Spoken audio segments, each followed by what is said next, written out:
শহরের নামকরা মাস্তান রাফিদের যৌনাঙ্গ কেটে কে যেন ইয়ামিনের ফেয়ার অ্যান্ড লাভলি বিজ্ঞাপন পোস্টারের মাঝ বরাবর লটকে রেখে দিয়ে গেছে। পুরো শহরকে যেন তাক লাগিয়ে দিয়েছে এই বিষয়টা।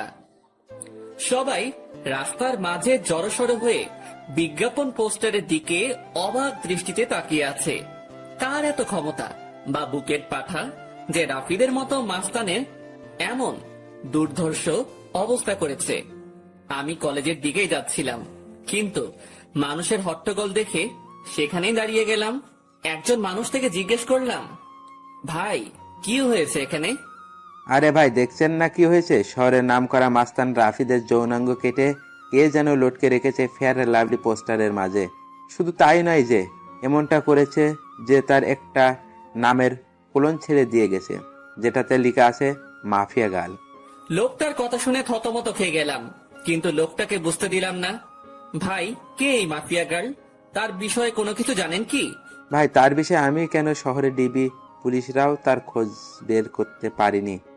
এমন ডেঞ্জারাস এই মাফিয়া গার্ল। আগের বারও লোকাল থানার ওসিকে এই অবস্থায় করে মেরেছিল। ভাই, তাহলে তো অনেক খাতারনাক একটা মানুষ এই মাফিয়া গার্ল। হ্যাঁ, অনেক খতরনাক সে। এবার আমি চললাম ভাই, কখন তার কানে পৌঁছে যায় যে আমি তাকে নিয়ে কথা বলছি, পরে সে আমারও এমন ভয়ঙ্কর অবস্থা করবে। ভাই, মাপও চাই, দোয়াও চাই। এমন বিধ্বংসভাবে মরার কোনো ইচ্ছে নেই আমার। তবে শেষে একটা কথা বলি, মাফিয়া গার্ল যেটা করেছে সেটা একদম ঠিক করেছে।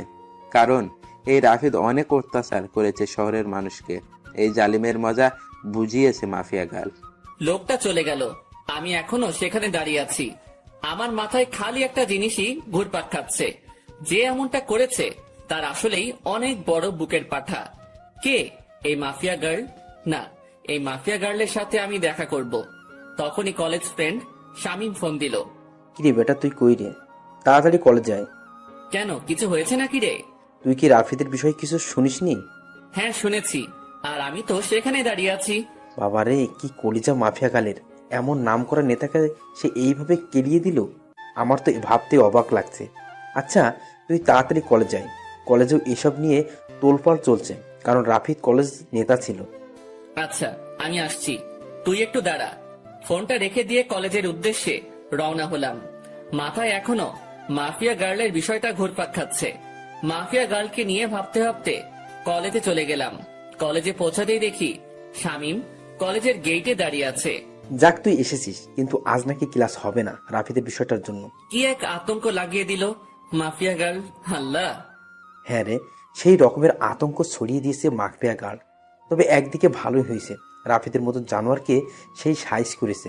অনেক উড়েছিল বেটা, এবার উড়াউড়ি বন্ধ হয়ে গেছে চিরতরে। এজন্য বলে বেশি উড়া ভালো না। হ্যাঁ, রাফিদ অনেক পাওয়ার দেখাতো কলেজে, একদম শিক্ষা দিয়ে দিয়েছে মাফিয়া গার্ল। আচ্ছা, বাদ দে এখন ওসব কথা, চল নদীর পাড়ে গিয়ে আড্ডা দিব। ওকে, চল। তারপর দুই বন্ধু মিলে চলে গেলাম নদীর পাড়ে। সেখানে গিয়ে দুই বন্ধু বসে বসে আড্ডা মারছি। হঠাৎই নজর পড়লো আমাদের অপোজিটে বসে থাকা একটা মেয়ের দিকে। সে ল্যাপটপ নিয়ে বসে বসে কি একটা যেন করছিল। মেয়েটাকে ঠিক মতন দেখা যাচ্ছে না, কারণ চুলের কারণে পুরো চেহারা ঢেকে আছে। তবে যতটুকু দেখা যাচ্ছে শরীরের অঙ্গ, ততটুকু দেখে বুঝে গেলাম যে মেয়েটার গায়ের রং হুট পরিদের মতন। এই আকাশ, তুই ওদিক তাকিয়ে কি দেখছিস? আমি কত সময় ধরে বক বক করে চলেছি। আরে দেখ না, সামনে বসে থাকা মেয়েটার দিকে কেমন মগ্ন হয়ে ল্যাপটপে কাজ করছে। আরে, এ তো আমাদের কলেজের রামিসা, যে কিনা কলেজের টপার, সবসময় পড়ালেখা নিয়ে মগ্ন থাকে। এখন নিশ্চয়ই ল্যাপটপে পড়ালেখা নিয়ে গবেষণা চলছে। শামীম, তুই একটা জিনিস লক্ষ্য করেছিস? মেয়েটার তার চুলগুলো কত লম্বা লম্বা, আর গায়ের রংটাও পুরো দুধে আলতা। হ্যাঁ, সে আমি অনেক আগ থেকে জানি, কারণ কলেজের সবাই ওর জন্য পাগল, কিন্তু সে কাউকে পাত্তা দেয় না। সারাদিন পড়ালেখা নিয়ে পড়ে থাকে, তার কাছে এসবের কোনো টাইম নাই। কিন্তু বন্ধু, মেয়েটাকে দেখে না আমার ভিতরে কেমন ঘুটাঘুটি হচ্ছে। মনে হচ্ছে যেন মেয়েটা আমার ভবিষ্যৎ বউ হবে। সেই স্বপ্ন কোনোদিনই পূরণ হবে না তোর, কারণ আমাদের মতো ছাগলের কপালে এসব মেয়ে কখনোই জুটবে না। আরে জুটবে কি জুটবে না সেসব পরে দেখা যাবে, কিন্তু এখন চল না, ওর সাথে একটু কথা বলে আসি। মনটা না কেমন যেন ছটফট করছে কথা বলার জন্য। আরে ভাই, তোর কি মনে হয় সে আমাদের সাথে কথা বলবে? ভাই তাও চল না প্লিজ। চল। শামীমকে নিয়ে মেয়েটার কাছে চলে গেলাম। মেয়েটার সামনে গিয়ে দাঁড়িয়ে আছি ছায়া মূর্তির মতন, কিন্তু তার যেন আমাদের দিকে কোনো খেয়ালই নেই। সে তার কাজে মগ্ন হয়ে আছে। এই দেখলি, দানবের মতো দুটো মানুষ আমরা তার সামনে এসে দাঁড়িয়ে আছি, কিন্তু আমাদের দিকে কোনো খেয়াল নেই। রামিসা এমনই, কারোর সাথে কথাই বলে না। আরে চুপ থাকতো, আমি কথা বলছি, দেখতে থাক। আমি গলায় বড় করে কাশি দিলাম, কিন্তু মেয়েটার কোনো রেসপন্সই দেখতে পেলাম না। মেয়েটা এখনো তার কাজে মগ্ন। এবার শরম লজ্জা ভেঙে সোজা ডাক দিলাম, এই যে শুনছেন। মেয়েটা আমার ডাক শুনে ল্যাপটপ থেকে মাথা তুলে তাকালো। এতটা সময় মেয়েটার চেহারা দেখা যাচ্ছিল না, কিন্তু এখন সে আমাদের দিকে তাকানোই পুরো স্পষ্ট দেখা যাচ্ছে চেহারা। মেয়েটাকে দেখে পুরো শরীর ঠান্ডা হয়ে গেল আমার। ও আল্লাহ, এটা তো মেয়ে না, এটা তো পরিপালক থেকে ভুল করে নেমে আসা কোনো হুটপড়ি। জি বলুন। আমি মেয়েটার দিকে চোখ বড় বড় করে তাকিয়ে আছি। আমার তো পুরো দুনিয়াদারি যেন নিমিষেই থমকে গেল। আমি চুপচাপ তাকিয়ে আছি মেয়েটার দিকে। তখনই সাইড থেকে শামীম ধাক্কা দিয়ে বলল, আরে আকাশ, তুই কোথায় হারিয়ে গেলি? হ্যাঁ, শামীমের কথায় হুঁশ ফিরে আসলো। না না, আমি এখানে আছি, কোথাও হারাইনি। না হারালে বোবার মতন ওর দিকে ড্যাব ড্যাব করে তাকিয়ে আসিস যে। শামীম কথা শেষ না করতেই পাশ থেকে মেয়েটা আবার বলে উঠলো, জি কিছু বলবেন? না না, কিছু বলবো না, আপনাকে শুধু চেয়ে চেয়ে দেখবো। মানে বুঝলাম না। আরে মানে আপনার সাথে একটু কথা বলতে চাই। জি বলুন, বললাম তো। আপনার পাশে কি একটু বসা যাবে আগে? পাশে বসে কি করবেন? কি বলতে এসেছেন সেটা বলে প্লিজ চলে যান। আমি এখন পড়া নিয়ে একটু বিজি আছি। আচ্ছা থাক, তাহলে অন্য একদিন বলবো। আচ্ছা। মেয়েটা আবার ল্যাপটপে মাথা গুজে দিল, আর আমি বোকার মতন সেখানে ঠায় দাঁড়িয়ে আছি। আমার যেন ভ্রুমি কাটছে না। মেয়েটাকে দেখার পর থেকে পুরোপুরি মাতাল হয়ে গেছি আমি। এই আকাশ, চল এবার। না, আমি যাব না, তুই যা। মানে কি আকাশ, এখানে দাঁড়িয়ে দাঁড়িয়ে কি করবি শুনি? মেয়েটাকে তাকিয়ে তাকিয়ে দেখবো। আকাশ, তোর মাথা কি খারাপ টারাপ হয়ে গেল নাকি? কি সব আবোল তাবোল বলছিস? হ্যাঁ হ্যাঁ, হয়তো হয়ে গেছে। ওহ আল্লাহ, কোন পাগলের পাল্লায় পড়লাম আমি। আচ্ছা শামীম, একটা কথা বলি। হ্যাঁ বল। আমার না মেয়েটাকে কোলে উঠিয়ে নিয়ে কাজী অফিসে দৌড় দিতে মন চাচ্ছে। ইচ্ছে করছে এখনই বউ বানিয়ে ফেলি মেয়েটাকে। একটা ঠাটিয়ে লাগিয়ে দিব তোর গালে বেটা ফাজিল। চল তুই এখান থেকে। শামীম আকাশকে টেনে সেখান থেকে নিয়ে আসলো। শামীম, এমনটা না করলেও পারতিস, আর একটু দেখতে দিলে কি হতো মেয়েটাকে। একদম চুপ তুই। কি সব পাগলামো শুরু করছিস আকাশ? মাথায় তার কি ছিঁড়ে গেছে নাকি তোর? হ্যাঁ, দেখ বেটা, তুই আমার মনের দুঃখ বুঝলি না। থাক তুই, আমি বাসায় গেলাম। শামীমকে ফেলে রেখে সেখান থেকে সোজা বাসায় চলে আসলাম। বাসায় এসে ব্যাগ রেখে ওয়াশরুমে চলে গেলাম। একটু পর ওয়াশরুম থেকে বের হয়ে না খেয়ে সোজা শুয়ে পড়লাম। মেয়েটাকে দেখার পর থেকে যেন খাওয়া দাওয়ার সমস্ত রুচি উঠে গেছে আমার। বিছানায় শুয়ে শুয়ে মেয়েটার কথা ভাবতে লাগলাম। মেয়েটাকে নিয়ে ভাবতে ভাবতে কখন যে ঘুমিয়ে গেছি আল্লাহ জানে। এক ঘুমে রাত হয়ে যায়, তাও ঘুম ভাঙেনি আমার। শামীম ফোন দিয়ে ঘুম ভাঙিয়েছে।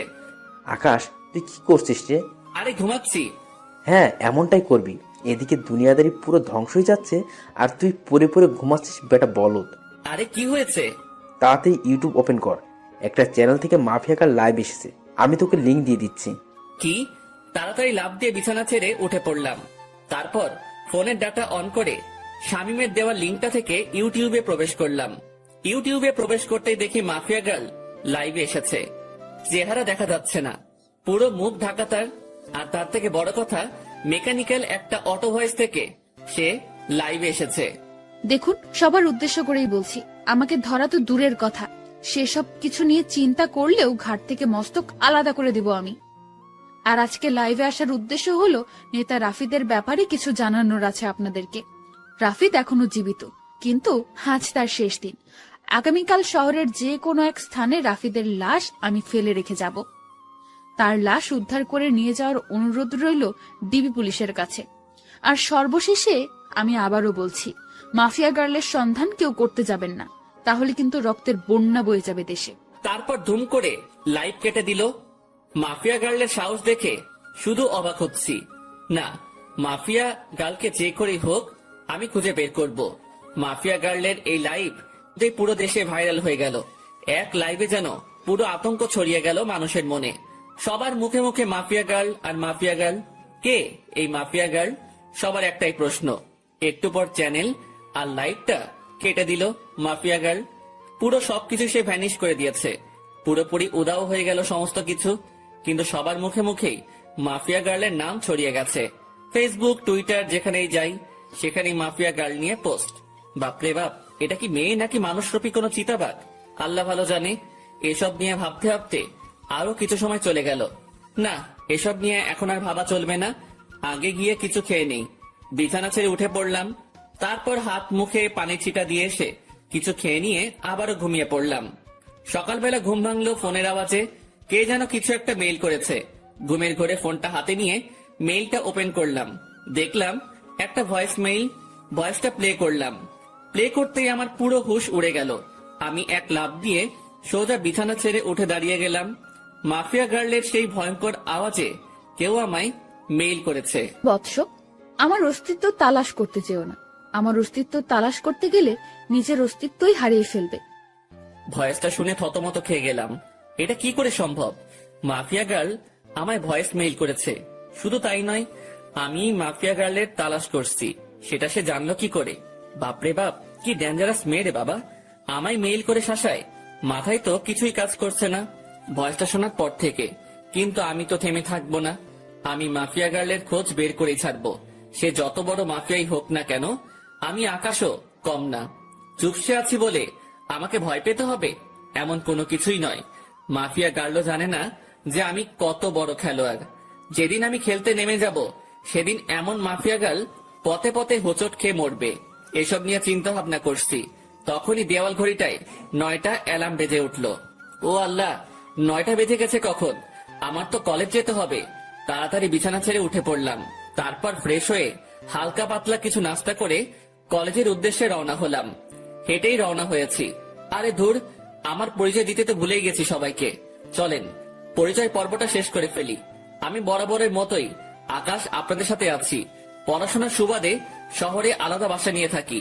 আর পুরো পরিবার, বাবা মা, ছোট বোন অন্য শহরে থাকে। আমি ইচ্ছা করেই এই কলেজে অ্যাডমিশন নিয়েছি।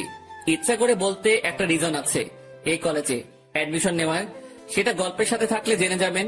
সো এবার গল্পে ফেরা যাক। কলেজে পৌঁছে গেলাম।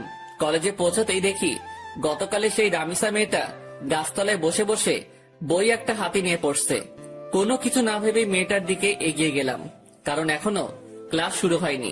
আর ক্লাস হবে কিনা সেটাও সন্দেহ। মেয়েটার কাছে গিয়ে দাঁড়িয়ে আছি। মেয়ে আমায় দেখে আজ নিজ থেকে কথা বলল। কালকের বিষয়টা নিয়ে কিছু বলতে আসছেন বুঝি? না, তেমন কিছু না। মানে হ্যাঁ, মেয়েটার এমন ধারা কথা শুনে কি বলবো, সবটাই গুলিয়ে গেছে। তো বলুন। আচ্ছা, আপনার সাথে কি ফ্রেন্ডশিপ করা যাবে? না, ফ্রেন্ডশিপ করা যাবে না, কারণ আমি কোনো ছেলের সাথেই চলাফেরা করি না। প্লিজ না করিয়েন না। আমি কিন্তু একদম বাজে ছেলে না। তাও আমি পারবো না। তবে হ্যাঁ, পড়ালেখা নিয়ে টুকটাক কথা বলার প্রয়োজন হলে বলতে পারবেন। আচ্ছা ঠিক আছে। কিন্তু আপনাকে তো কলেজে নতুন মনে হচ্ছে। হ্যাঁ, আমি নতুন। 1 মাস আগে অ্যাডমিশন নিয়েছে এই কলেজে, অন্য কলেজ থেকে ট্রান্সফার হয়ে। তবে রেগুলার হয়েছি 1 সপ্তাহ হবে। কোন ইয়ারে অ্যাডমিশন নিয়েছেন? সেকেন্ড ইয়ারে। আপনি? ও, আপনিও তাহলে আমার সেম ক্লাস। তার মানে আপনিও সেকেন্ড ইয়ারে পড়েন? হ্যাঁ। আচ্ছা, এখন আমি একটু বিজি পড়া নিয়ে। আপনার সাথে পরে কথা হবে, কেমন? আচ্ছা ঠিক আছে, সে না হয় পরে কথা বলবো। কিন্তু একটা কথা, আমরা যেহেতু একই ইয়ারের, তাহলে তুমি করে বলা যায়। আমি আপনি ডেকে মজা পাই। আচ্ছা ঠিক আছে, যেমনটা আপনার মর্জি। সেখান থেকে চলে আসলাম। বাপরে বাপ, কি মেয়ে! ভাও এই দিচ্ছে না। আমার মনে জলে আগুন, আর সে বাজায় সাপের বিন। তবে সমস্যা নেই, তোমায় তো আমি নিজের করেই ছাড়বো। তোমায় নিজের মনে ফিক্সড করে নিয়েছি, বিয়ে করলে তোমায় করব। সেখান থেকে আসতে না আসতেই শামীম কলেজের গেট দিয়ে প্রবেশ করলো। কিরে, তুই এখন এলি? এই তো একটু আগে। আচ্ছা চল ক্যান্টিনের দিকে যাই। কলেজের পরিবেশ দেখে তো মনে হচ্ছে না যে আজ ক্লাস হবে। আমারও তাই মনে হচ্ছে। চলো তাহলে ক্যান্টিনেই যাই। তারপর দুজন মিলে ক্যান্টিনে চলে গেলাম। কলেজে যেদিন অ্যাডমিশন নিয়েছি সেদিনই শামীমের সাথে আমার পরিচয় হয়েছে। অল্প কয়েকদিনে খুব ভালো বন্ধু হয়ে উঠেছি আমরা। 2 বন্ধু মিলে ক্যান্টিনে বসে বসে কফি খাচ্ছিলাম। তখনই আশেপাশের লোকজন সবাই একদিকে দৌড়ে ছুটে যাচ্ছে। একজনকে ডেকে জিজ্ঞেস করলাম, ভাই কি হয়েছে? আপনারা এভাবে দৌড়াচ্ছেন কেন? আরে ভাই, আপনারা কোন দুনিয়ায় থাকেন? হ্যাঁ, যে কোনো কিছুই বলতে পারেন না? ভাই, এই দুনিয়াতেই আছি, কিন্তু কি হয়েছে সেটা তো বলবেন। আরে মাফিয়া গার্ল রাফিদকে মেরে ওর লাশ চৌরাস্তার মোড়ে লটকে রেখে দিয়ে গেছে। লোকটার কথা শুনে মাথায় বড়সড় একটা বাজ পড়লো। মাফিয়া গার্ল সত্যি তাহলে রাফিদকে মেরে ফেলেছে। শামিম, চল তো তাড়াতাড়ি। হ্যাঁ চল। শামিমকে নিয়ে তাড়াতাড়ি চৌরাস্তার মোড়ে চলে গেলাম। সেখানে গিয়ে দেখি কয়েক হাজার মানুষ একত্রে জমা হয়েছে, আর চৌরাস্তার মোড়ে একটা বড় গাছের উপরে রাফিদের লাশ ঝুলছে। রাফিদের লাশ দেখে নিজেরই কলিজা কেঁপে উঠল। একটা মেয়ের পক্ষে কি করে সম্ভব এটা? একটা মেয়ে শহরের নামকরা নেতাকে এমন বিভৎসভাবে মারল যে দেখে বিশ্বাসই হচ্ছে না। চুপচাপ সেখানে নীরব দর্শকের মতন দাঁড়িয়ে আছি। ডিবি পুলিশ রাফিদের লাশ গাছ থেকে নামাচ্ছে। রাফিদের সারা শরীরে স্পট। মানুষজনকে ঠেলে ডিবি পুলিশের দিকে এগিয়ে গেলাম। ডিবি পুলিশ রাফিদের লাশ মাটিতে নামালো। তাকে মাটিতে নামিয়ে শরীরের তল্লাশি চালিয়ে দেখে রাফিদের পকেটে একটা চিঠি, যেটাতে লেখা আছে, আজ দুপুর 3টায় আমি কালকের ন্যায় লাইভে আসবো, সবাই তৈরি থাকেন ধামাকার জন্য। মাফিয়া গার্লের চিঠি পড়ে সবার চোখ কপালে উঠে গেল। কি করতে যাচ্ছে মাফিয়া গার্ল? রাফিদকে তো মেরে ফেলেছে, আবার কি নতুন করে ধামাকা দিবে সে? না, আজ লাইভ দেখতে হবে। এদিকে ডিবি পুলিশ সবার স্থান ত্যাগ করতে বলল। সবাই যে যার মতন চলে গেল। আমিও চলে আসলাম বাসায়। কলেজের দিকে আর গেলাম না। বাসায় এসে 3টা বাজার অপেক্ষা করছি। দুপুর 3টা বাজতে আর 2 মিনিট বাকি। তখনই মাফিয়া গার্লের সেই ইউটিউব লিংকে ক্লিক করলাম, আর চ্যানেলটা ওপেন হয়ে গেল। 3টা বেজে গেছে, আর সাথে সাথে চ্যানেলটা থেকে মাফিয়া গার্ল লাইভে চলে আসলো। সে গতকালের ন্যায় মেকানিক্যাল একটা টোন ব্যবহার করে লাইভে এসেছে। আমি জানি আপনারা সবাই আমার লাইভের জন্য অপেক্ষা করছেন, সো অপেক্ষার প্রহর কেটে গেছে, আমি চলে এসেছি। এবার হবে আসল ধামাকা। আপনারা সবাই রাফিদের লাশ তো পেয়ে গেছেন, এবার লিস্টে রয়েছে এসপি ওসমান। তার মরার পালা চলে এসেছে। এসপি ওসমান, মৃত্যুর জন্য তৈরি হয়ে নে। এবার তোকে আমার হাত থেকে কেউ রক্ষা করতে পারবে না। সমাজের আড়ালে লুকিয়ে থাকা সব কটা মুখোশধারীকে এইভাবে ভয়ানক মৃত্যুদণ্ড দিব আমি। কেউ তোদেরকে আমার হাত থেকে বাঁচাতে পারবে না। আর শুনে রাখেন সকলেই, আমি কোনো খারাপ কাজ করছি না, সমাজের নষ্টাগুলোকে বেছে বেছে সাজা দিচ্ছি। এসপি ওসমানের মৃত্যুর পর বাকি টার্গেটের নাম আমি বলে দেব। এসব কিছু আমি সমাজের ভালোর জন্যই করছি। তবে হ্যাঁ, আমার পার্সোনাল একটা মাকসাদ আছে, সেটা হলো আমি আগুনের সাথে দেখা করতে চাই এসব করে। সে যেন নিজেই আমার কাজকর্ম দেখে আমার সাথে দেখা করে। যতদিন না সে আমার সাথে দেখা করবে ততদিন আমি এইরূপ কাজ করেই যাব। মাফিয়া গার্লের মুখে আগুন নামটা শুনে ভিতরে ছ্যাত করে উঠল। আল্লাহ, এ তো দেখি উল্টো চক্র। যেখানে মাফিয়া গার্লকে আমি খুঁজছি সেখানে সে উল্টো আগুনের তালাশ করছে। না, মাফিয়া গার্লের খোঁজ বের করতেই হবে, যে করে হোক না কেন। আমি মাফিয়া গার্লকে খুঁজে বের করবই। তবে আগে মাফিয়া গার্লের পরিশেষটা শুনি, সে কি বলতে চাই। আগুন, আপনি যেখানেই আছেন না কেন, আপনি যদি আমার তালাশ না করেন তাহলে এসব কোনোদিনও বন্ধ করব না আমি। একটা কোডিং দিয়ে গেলাম আমার 2244। এই কোডিংটা আপনি ছাড়া কেউ বুঝবে না, সো নিজেই আমার খোঁজ বের করুন। মাফিয়া গার্লের কোডিং শুনে আরো মাথা খারাপ হয়ে গেল। মাফিয়া গার্ল চাইছেটা কি? কিছুই তো মাথায় কাজ করছে না। সে আগুনের সাথে দেখা করতে চায়, তার উপরে আবার সে নিজের লিড কোড ইউজ করছে।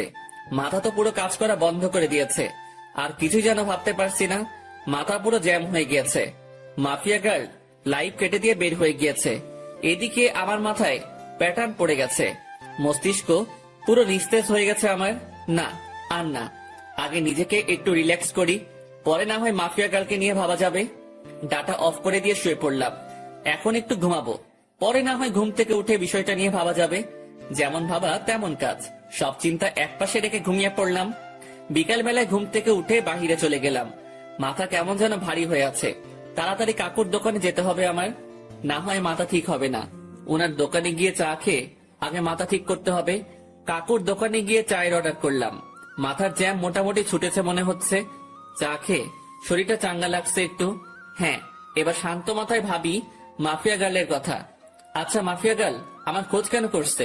কি চাই সে আমার কাছে? আর কেনই বা সে এসব কর্মকাণ্ড করছে? দেশে তো প্রশাসন আছে দুর্নীতিবাজদেরকে শাস্তি দেওয়ার জন্য, তারপরেও কেন মাফিয়া গার্ল আইনের বিপক্ষে যাচ্ছে? হাজারটা প্রশ্ন নিজেকে নিজে ছুড়ে মারলাম। এবার আমার শান্ত মস্তিষ্ক ধীরে ধীরে সব কয়টা প্রশ্নের উত্তর খোলাসা করতে লাগলো। দেখো, দেশে যে অবস্থা তা কোনোদিন শুধরাবে না। একটার পর একটা দুর্নীতিবাজ পয়দা হয়ে যাবে, কখনো তাদেরকে থামানো যাবে না। নিজের মনের উত্তরের সাথে মাফিয়া গালের কর্মকাণ্ডের জাজমেন্ট করলাম। পরিশেষে যা বুঝতে পেলাম, হ্যাঁ, মাফিয়া গাল একদিকে ঠিকই করছে, তাদের শাস্তি হয় না, সে তাদেরকে শান্তি দিচ্ছে। এমন একটা মানুষের এই অভাব ছিল দেশে, কিন্তু একটা জিনিসের উত্তর কোনোভাবেই পেলাম না। মাফিয়া গার্ল আমার খোঁজ করছে কেন, কি চায় সে আমার কাছে, এটার উত্তর আমার জানতেই হবে। তবে তার জন্য মাফিয়া গার্লকে দরকার আমার। হ্যাঁ, মাফিয়া গার্লকে দরকার আমার। মাফিয়া গার্ল, তুমি অপেক্ষায় থাকো, জলদি দেখা হচ্ছে তোমার সাথে। কাকুর দোকান থেকে উঠে চলে এলাম। ভিতরে খালি একটা জিনিসই কাজ করছে, মাফিয়া গার্লের খোঁজ বের করা। হ্যাঁ, সেটা আমি অতি শীঘ্রই বের করে ফেলবো। তারপর হবে আসল খেলা। যদি অসাধু কোনো মতলব থাকে আগুনকে নিয়ে মাফিয়া গার্লের, তখন মাফিয়া গার্ল বুঝতে পারবে যে কত ধানে কত চাল। আগুনও কোনো ফেলনার জিনিস না, সেটা সে তখন হারে হারে টের পাবে। তবে তার একটা হেস্তনেস্ত করবই আমি। সে আগুনকে হয়রানি করিয়েছে, সে জানে না যে সে আগুন নিয়ে খেলা করছে। যে আগুন বছর 3 আগে জ্বলে উঠেছিল, সেদিন কয়েক শতাধিক মানুষের চোখে মুখে ছিল কান্না, আর আতঙ্কে ছিল পুরো দেশ। আর সে আগুনকে মাফিয়া গার্ল নামক 2 দিনের একটা মেয়ে ফোর্স করে দেখা করার জন্য। এটার মজা তাকে বুঝাবো আমি। এসব নিয়ে ভাবতে ভাবতে বাসায় চলে এলাম। বাসায় এসে কিছু সময় বই নিয়ে ঘাটাঘাটি করে উঠে পড়লাম। তারপর খেয়ে দিয়ে বিছানায় পিঠ এলিয়ে দিলাম। শুয়ে শুয়ে ফেসবুকিং করছি, নিউজ ফিড ঘাটছিলাম। তখনই মাফিয়া গার্লকে নিয়ে একটা পোস্ট সামনে এলো। কে যেন গ্রুপে মাফিয়া গার্লকে নিয়ে পোস্ট করেছে। পোস্টের ক্যাপশনে লেখা, mafia girl is the best women in the world. ইস, আমিও যদি মাফিয়া গার্লের মতন হতে পারতাম। পোস্টটা দেখে একটা রিয়াকশন মনে পড়লো, বাবা গো বাবা, টুরু লাভ। আরে বেটা, তোর যদি এতই মাফিয়া গার্লের মতন হওয়ার ইচ্ছা, তাহলে লিঙ্গ পরিবর্তন করে মাফিয়া গার্লের মতন কাজকর্ম শুরু করলেই পারিস। যত সব বিরক্তিকর পোস্ট, মাথা পুরো বিগড়ে যাচ্ছে মানুষের আহ্লাদ দেখে। কি যে পেয়েছে মানুষ মাফিয়া গার্লকে নিয়ে, আল্লাহ। যেখানে যাই সেখানেই মাফিয়া গার্ল আর মাফিয়া গার্ল, পুরো ডিসকাস্টিং। বাঙালি কিছু একটা পেলেই ভার্চুয়াল জগতে তোলপাড় শুরু করে দেয়, বিশেষ করে ফেসবুকে। বিরক্ত নিয়ে ফেসবুক থেকে বের হয়ে আসলাম। তারপর ঘুমিয়ে গেলাম। পরের দিন সকালবেলায় উঠে কলেজে চলে গেলাম, কিন্তু আমি আমার খোঁজ চালু করে দিয়েছি। মাফিয়া গার্লের খোঁজ করতে করতে 2-1 দিন কেটে গেল। অনেক চেষ্টা চালিয়েছি মাফিয়া গার্লের খোঁজ বের করার, কিন্তু কোনো রকমেই খোঁজ বের করতে পারলাম না। কিন্তু আমি হাল ছাড়বো না। তবে একটা কথা, আমি যদি পাওয়ার খাটাই তাহলে ঘন্টা খানিকের মধ্যে মাফিয়া গার্লের খোঁজ পেয়ে যাব আমি। কারণ আমার জন্য কোনো কিছুই অসম্ভব নয়। আমি সেই খতরনাক খেলাড়ি যে কিনা অনেক বড় বড় মাপের মানুষের হাল খারাপ করে দিয়েছি। আমি সেই আগুন। আমি একবার হাতের ইশারা করলেই মাফিয়া গার্লকে আমার সামনে নিয়ে চলে আসবে আমার ছেলে পেলে। কিন্তু আমি চাই না পাওয়ার খাটাতে, আমি চাই নিজের বলে ওকে বের করব। আর তাছাড়া পাওয়ার খাটাতে গেলে আমার অতীত সামনে চলে আসবে, কিন্তু আমি চাই না আমার অতীত সামনে আসুক। তাই চুপিসারে খোঁজ চালাতে থাকলাম। এভাবে আরো কয়েকটা দিন কেটে গেল। আমি মাফিয়া গার্লের খোঁজ চালু রাখলাম, এখনো তাকে বের করতে পারিনি। তবে হঠাৎ একদিন আরেকটা ভয়ঙ্কর ঘটনা সামনে এলো। মাফিয়া গার্ল সেই এসপি কে মেরে ফেলেছে। শুধু তাই নয়, রাফিদের থেকে বিভৎসভাবে মেরেছে তাকে। এসপি কে মেরে তার যৌনাঙ্গ কেটে মুখের সাথে সেলাই করে দিয়ে কারেন্টের খাম্বায় লটকে রেখেছে। সাথে গলার মধ্যে একটা নেম প্লেট ঝুলিয়ে দিয়েছে, যাতে লেখা আছে, আমি এসপি এনামুল, দুর্নীতির জন্য আজ আমার এমন ভয়াবহ মৃত্যু হয়েছে। এবার তো আরো আতঙ্ক ছড়িয়ে গেল। আগেরবার রাফিদ, এবার প্রশাসনিক কর্মকর্তা। এমন কর্মকাণ্ড করে মাফিয়া গার্ল এবার আরো ভাইরাল হয়ে গেল দেশে। এদিকে আমার মাথায় তো বাজ পড়েছে, মতন অবস্থা। না, এবার আর চুপ থাকবো না। মাফিয়া গার্লকে এবার টেনে হেসড়ে বের করে আনবো আড়াল থেকে। আমি এসব নিয়ে ভাবছিলাম, তখনই শামীমের ফোন। কিরে, তুই কই রে? চৌরাস্তার মোড়। কেন? রামিসা তোর খোঁজ করছে, তাড়াতাড়ি কলেজে আয়। হঠাৎ রামিসা আমার খোঁজ করলো কেন? তা আমি জানবো কি করে? তুই কলেজে এসে ওর খোঁজ জেনে নে, সে কেন তোর খোঁজ করছে। ওকে, আমি আসছি। ফোনটা রেখে দিয়ে কলেজের উদ্দেশ্যে রওনা দিলাম। আজ 2 দিন কলেজে যাওয়া হচ্ছে না, কারণ শরীর একটু অসুস্থ। তার থেকে বড় কথা, মাফিয়া গার্লের খোঁজ করছি আমি। কিন্তু এখন শামীম ফোন দিয়ে যেতে বলল, তাড়াতাড়ি কলেজে চলে গেলাম। কিরে, রামিসা কই? ওই যে ওই দিকটাতে বসে আছে। আচ্ছা, আমি দেখে আসছি। কেন ডেকেছে সে? শামীমকে রেখে রামিসার কাছে চলে গেলাম। এই যে, কেন খোঁজ করেছো আমায়? কেন, আপনি জানেন না? আমি জানবো কি করে যে তুমি আমার কেন খোঁজ করেছো? আমাকে একটা অ্যাসাইনমেন্ট দেখিয়ে দিতে বলেছিলেন যে, মনে নেই?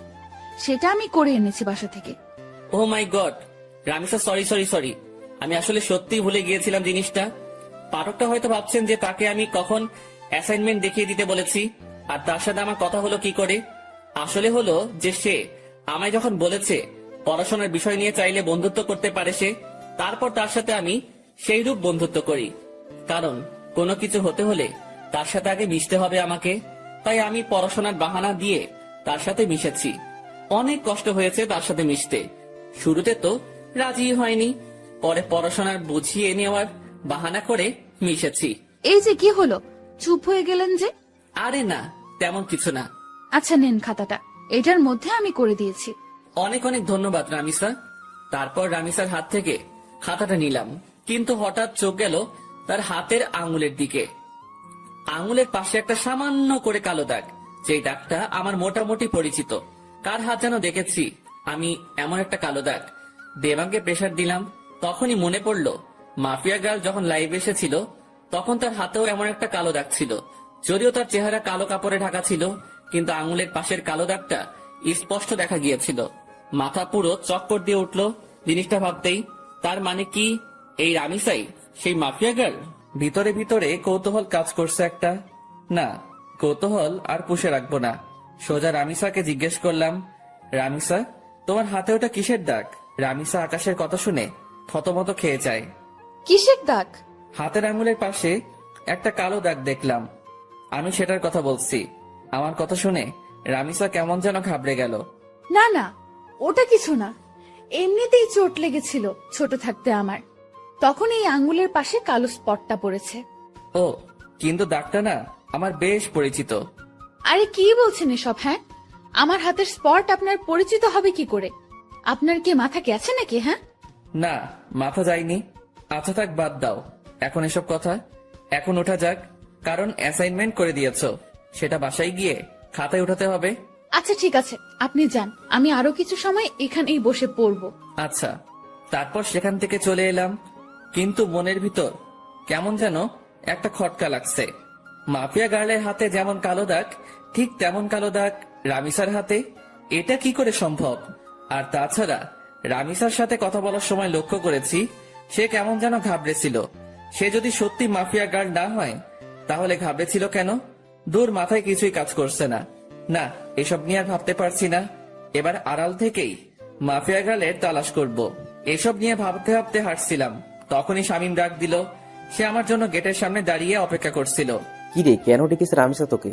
আরে, অ্যাসাইনমেন্ট করার কাজে সাহায্য চেয়েছিলাম, সে সেটা বাসা থেকে করে এনেছে আমার জন্য, সেটাই দিতে ডেকেছিল।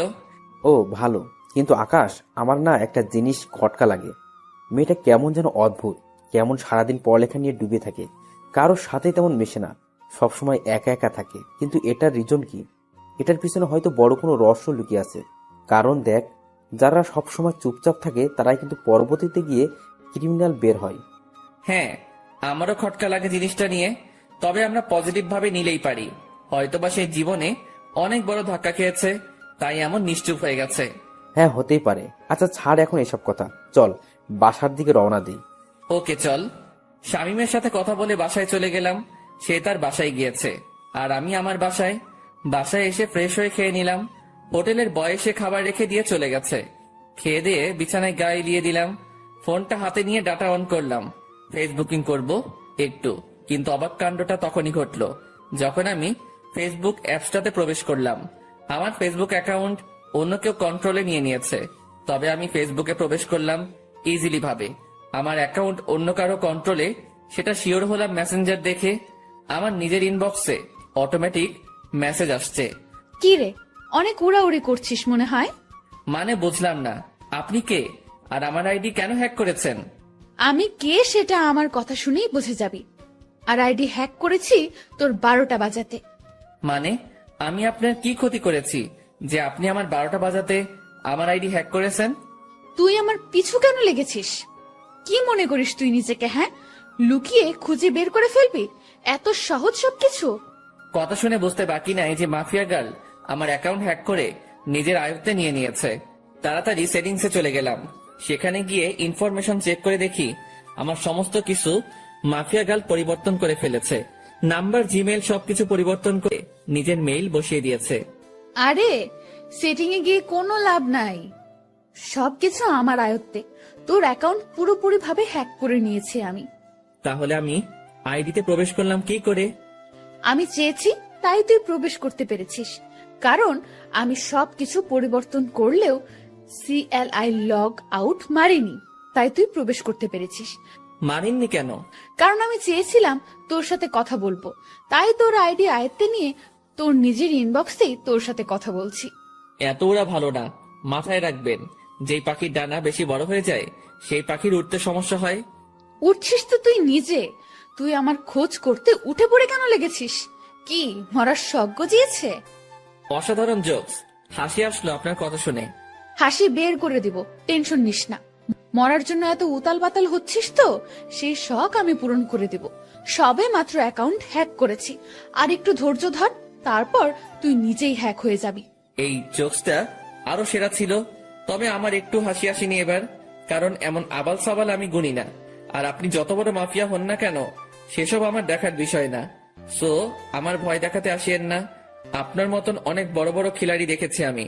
সো ফাও ফাও পাগলামো না করে নিজের মতন থাকেন, না হয় নিজের বিপদ নিজেই ডেকে আনবেন। তুই মনে হয় আমার সম্পর্কে ভালো করে না জেনে কথা বলছিস। আপনার সম্পর্কে না জেনে কথা বলছি না, বরং আপনি আমার সম্পর্কে না জেনে কথা বলছেন। শুনেন, কারোর সাথে পাঙ্গা নেওয়ার আগে দেখে শুনে নিবেন, না হয় পরে দেখা যাবে বিপরীত পক্ষ বাপ লেভেলের মানুষ। সো বুঝে শুনে পাঙ্গা নেন। বাপ না চিনে পাঙ্গা নিতে আসবেন তো সোজা বাসমারা খাবেন। হারামির বাচ্চা, তুই সত্যিই মরবি। মাফিয়া গার্লের সাথে বেয়াদবি করার ফল তুই পাবি। তোর প্রথম সাজা স্বরূপ আইডিটা চিরতরে পাবি না, বাকি তোকে পরে আমি সাইজ করব। এতটা সময় ভালো করে কথা বলেছি, কিন্তু এখন আর না। তুইও শুনে রাখ, বাপ না চিনে আবলামি করার কারণে কিক দিয়ে সোজা দুনিয়া ছাড়া করব তোকে। আর কি বলি তুই, আমার ফেসবুক অ্যাকাউন্ট আমি আর পাবো না? তাহলে চ্যালেঞ্জ দিয়ে বললাম, 10 মিনিটে তোর থেকে ফেসবুক অ্যাকাউন্ট আমি আমার কন্ট্রোলে নিব। দেখি পারলে আমায় আটকে দেখা। রেগে মেগে মোবাইলটা ছুঁড়ে মারলাম। তারপর বিছানা ছেড়ে উঠে গিয়ে টেবিলের উপরে থাকা ল্যাপটপটা ওপেন করে অটো কোডিং দিয়ে ফেসবুকটা ফিরিয়ে আনলাম। এটা করতে পুরোপুরি 10 মিনিটও লাগেনি। আবার মাফিয়া গার্ল আমার সাথে টক্কর দিতে আসে। তারপর ফেসবুকটাকে সিকিউরিটি করে বের হয়ে আসলাম। কোনোদিন যদি মাফিয়া গার্লকে সামনে পাই, গাল দুটো লাল করে দিব সোজা। অ্যাকাউন্ট সিকিউরিটি করে আবারও শুয়ে পড়লাম। এবারে শোয়াতে কখন যে ঘুমিয়ে গেছি তা বলতে পারবো না। বিকাল বেলায় শামীম ফোন দিয়ে ঘুম ভাঙায়। আকাশ, চল আজ কোথাও গিয়ে ঘুরে আসি। বেটা ঘুম থেকে তুলে বলেছিস ঘুরতে যেতে?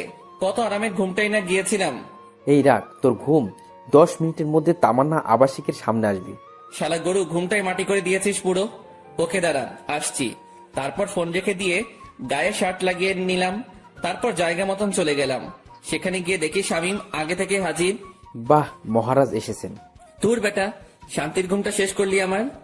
হ্যাঁ, তোমার শান্তির ঘুম এই খালি নষ্ট করে মানুষ। বেলা বাজে কয়টা আর তুমি পড়ে পড়ে ঘুমাও? গরু দামড়া পাঠা, বউ জুটবে না তোর। ওকে, না জুটলে নাই, চল এখন ঘুরে আসি। ওকে চল। তারপর দুজন মিলে ঘুরতে চলে গেলাম। অনেক রাত পর্যন্ত দুজন মিলে ঘোরাঘুরি করেছি। রেস্টুরেন্টেও খেয়েছি। সমস্ত বিল শামীম দিয়েছে। রাত বাজে 10টা।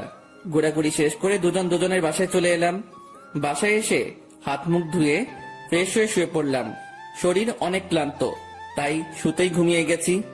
সকালবেলায় ঘুম থেকে উঠে রেডি হয়ে কলেজে চলে গেলাম। কলেজে গিয়ে দেখি গেটের মধ্যে রামিসা দাঁড়িয়ে আছে।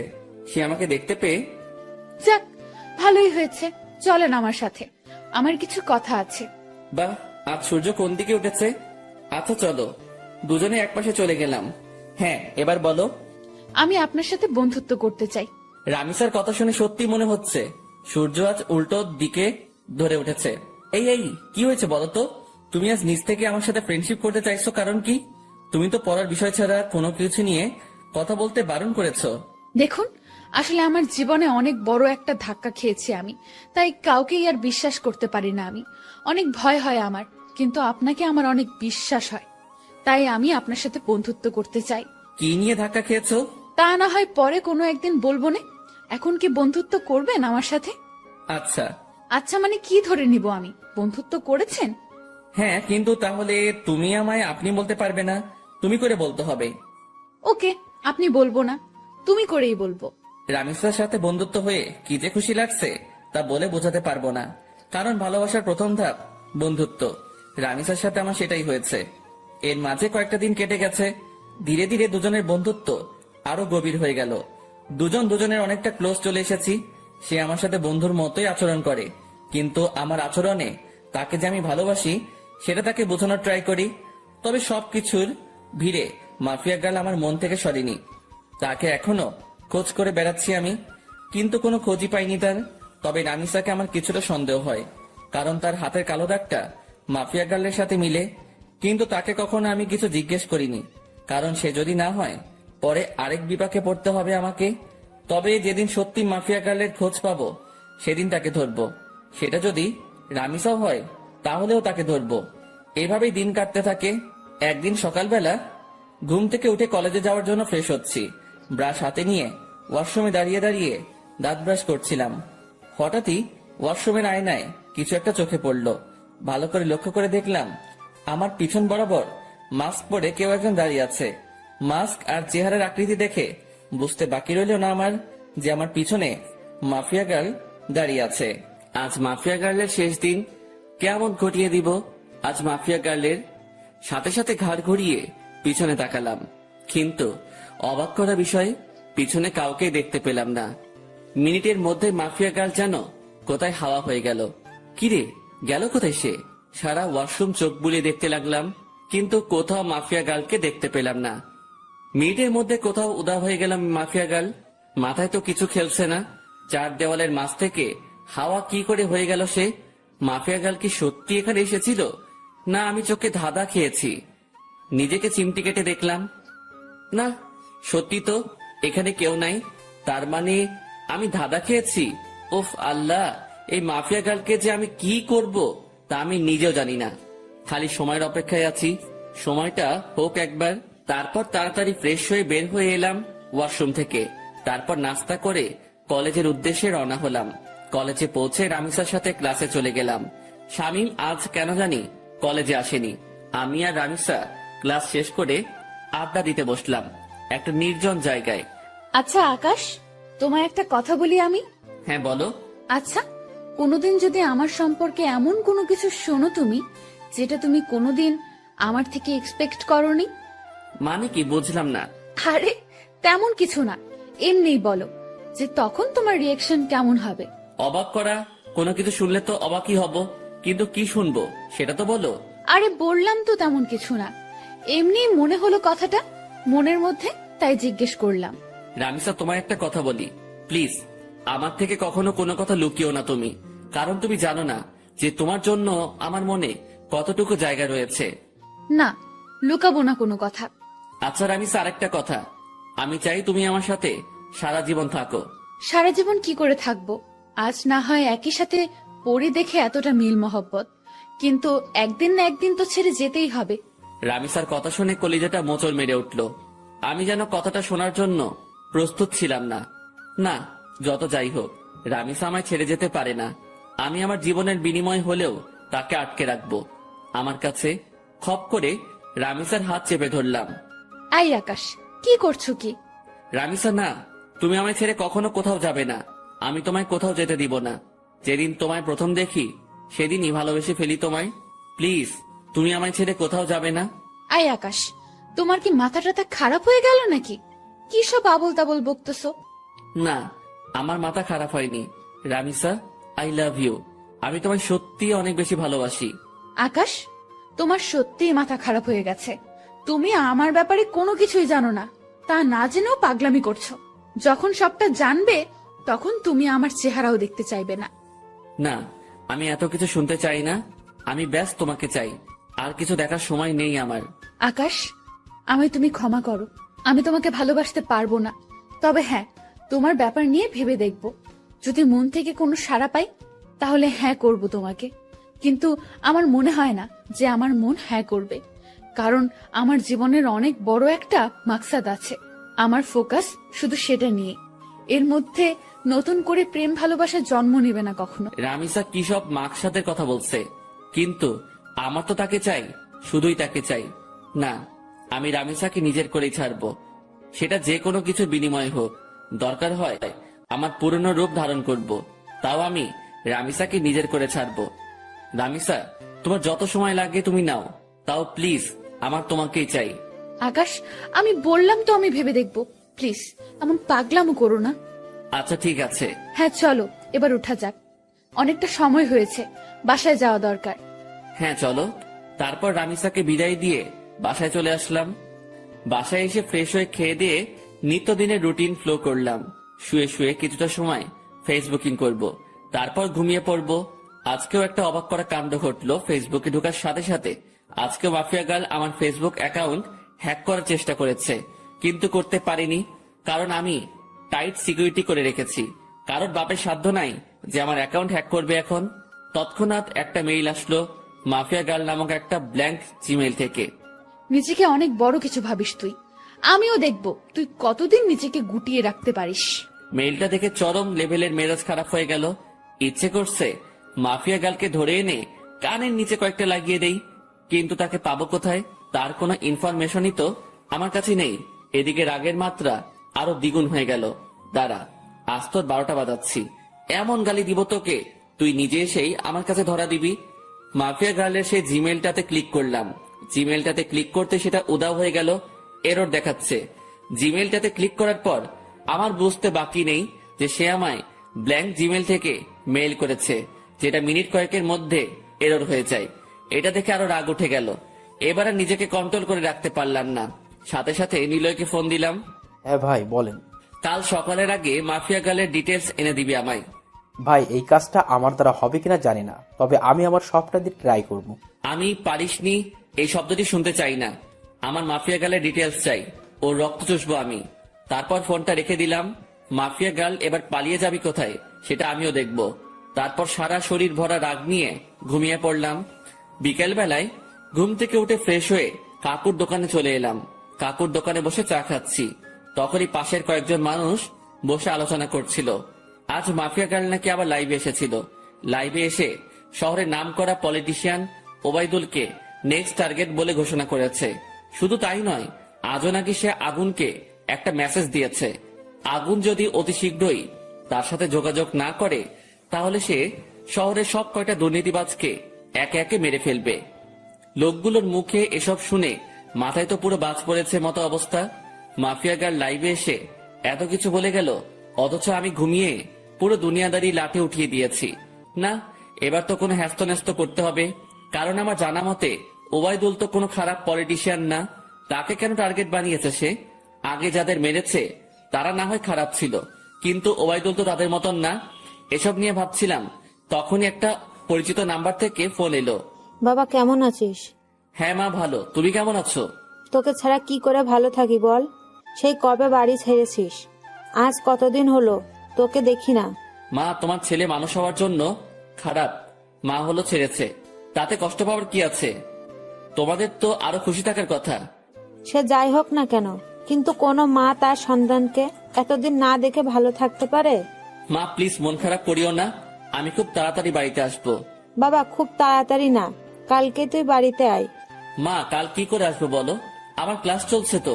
সেসব আমি জানি না, তুই কাল বাড়িতে আসবি। আম্মু প্লিজ এমন পাগলামো করে না।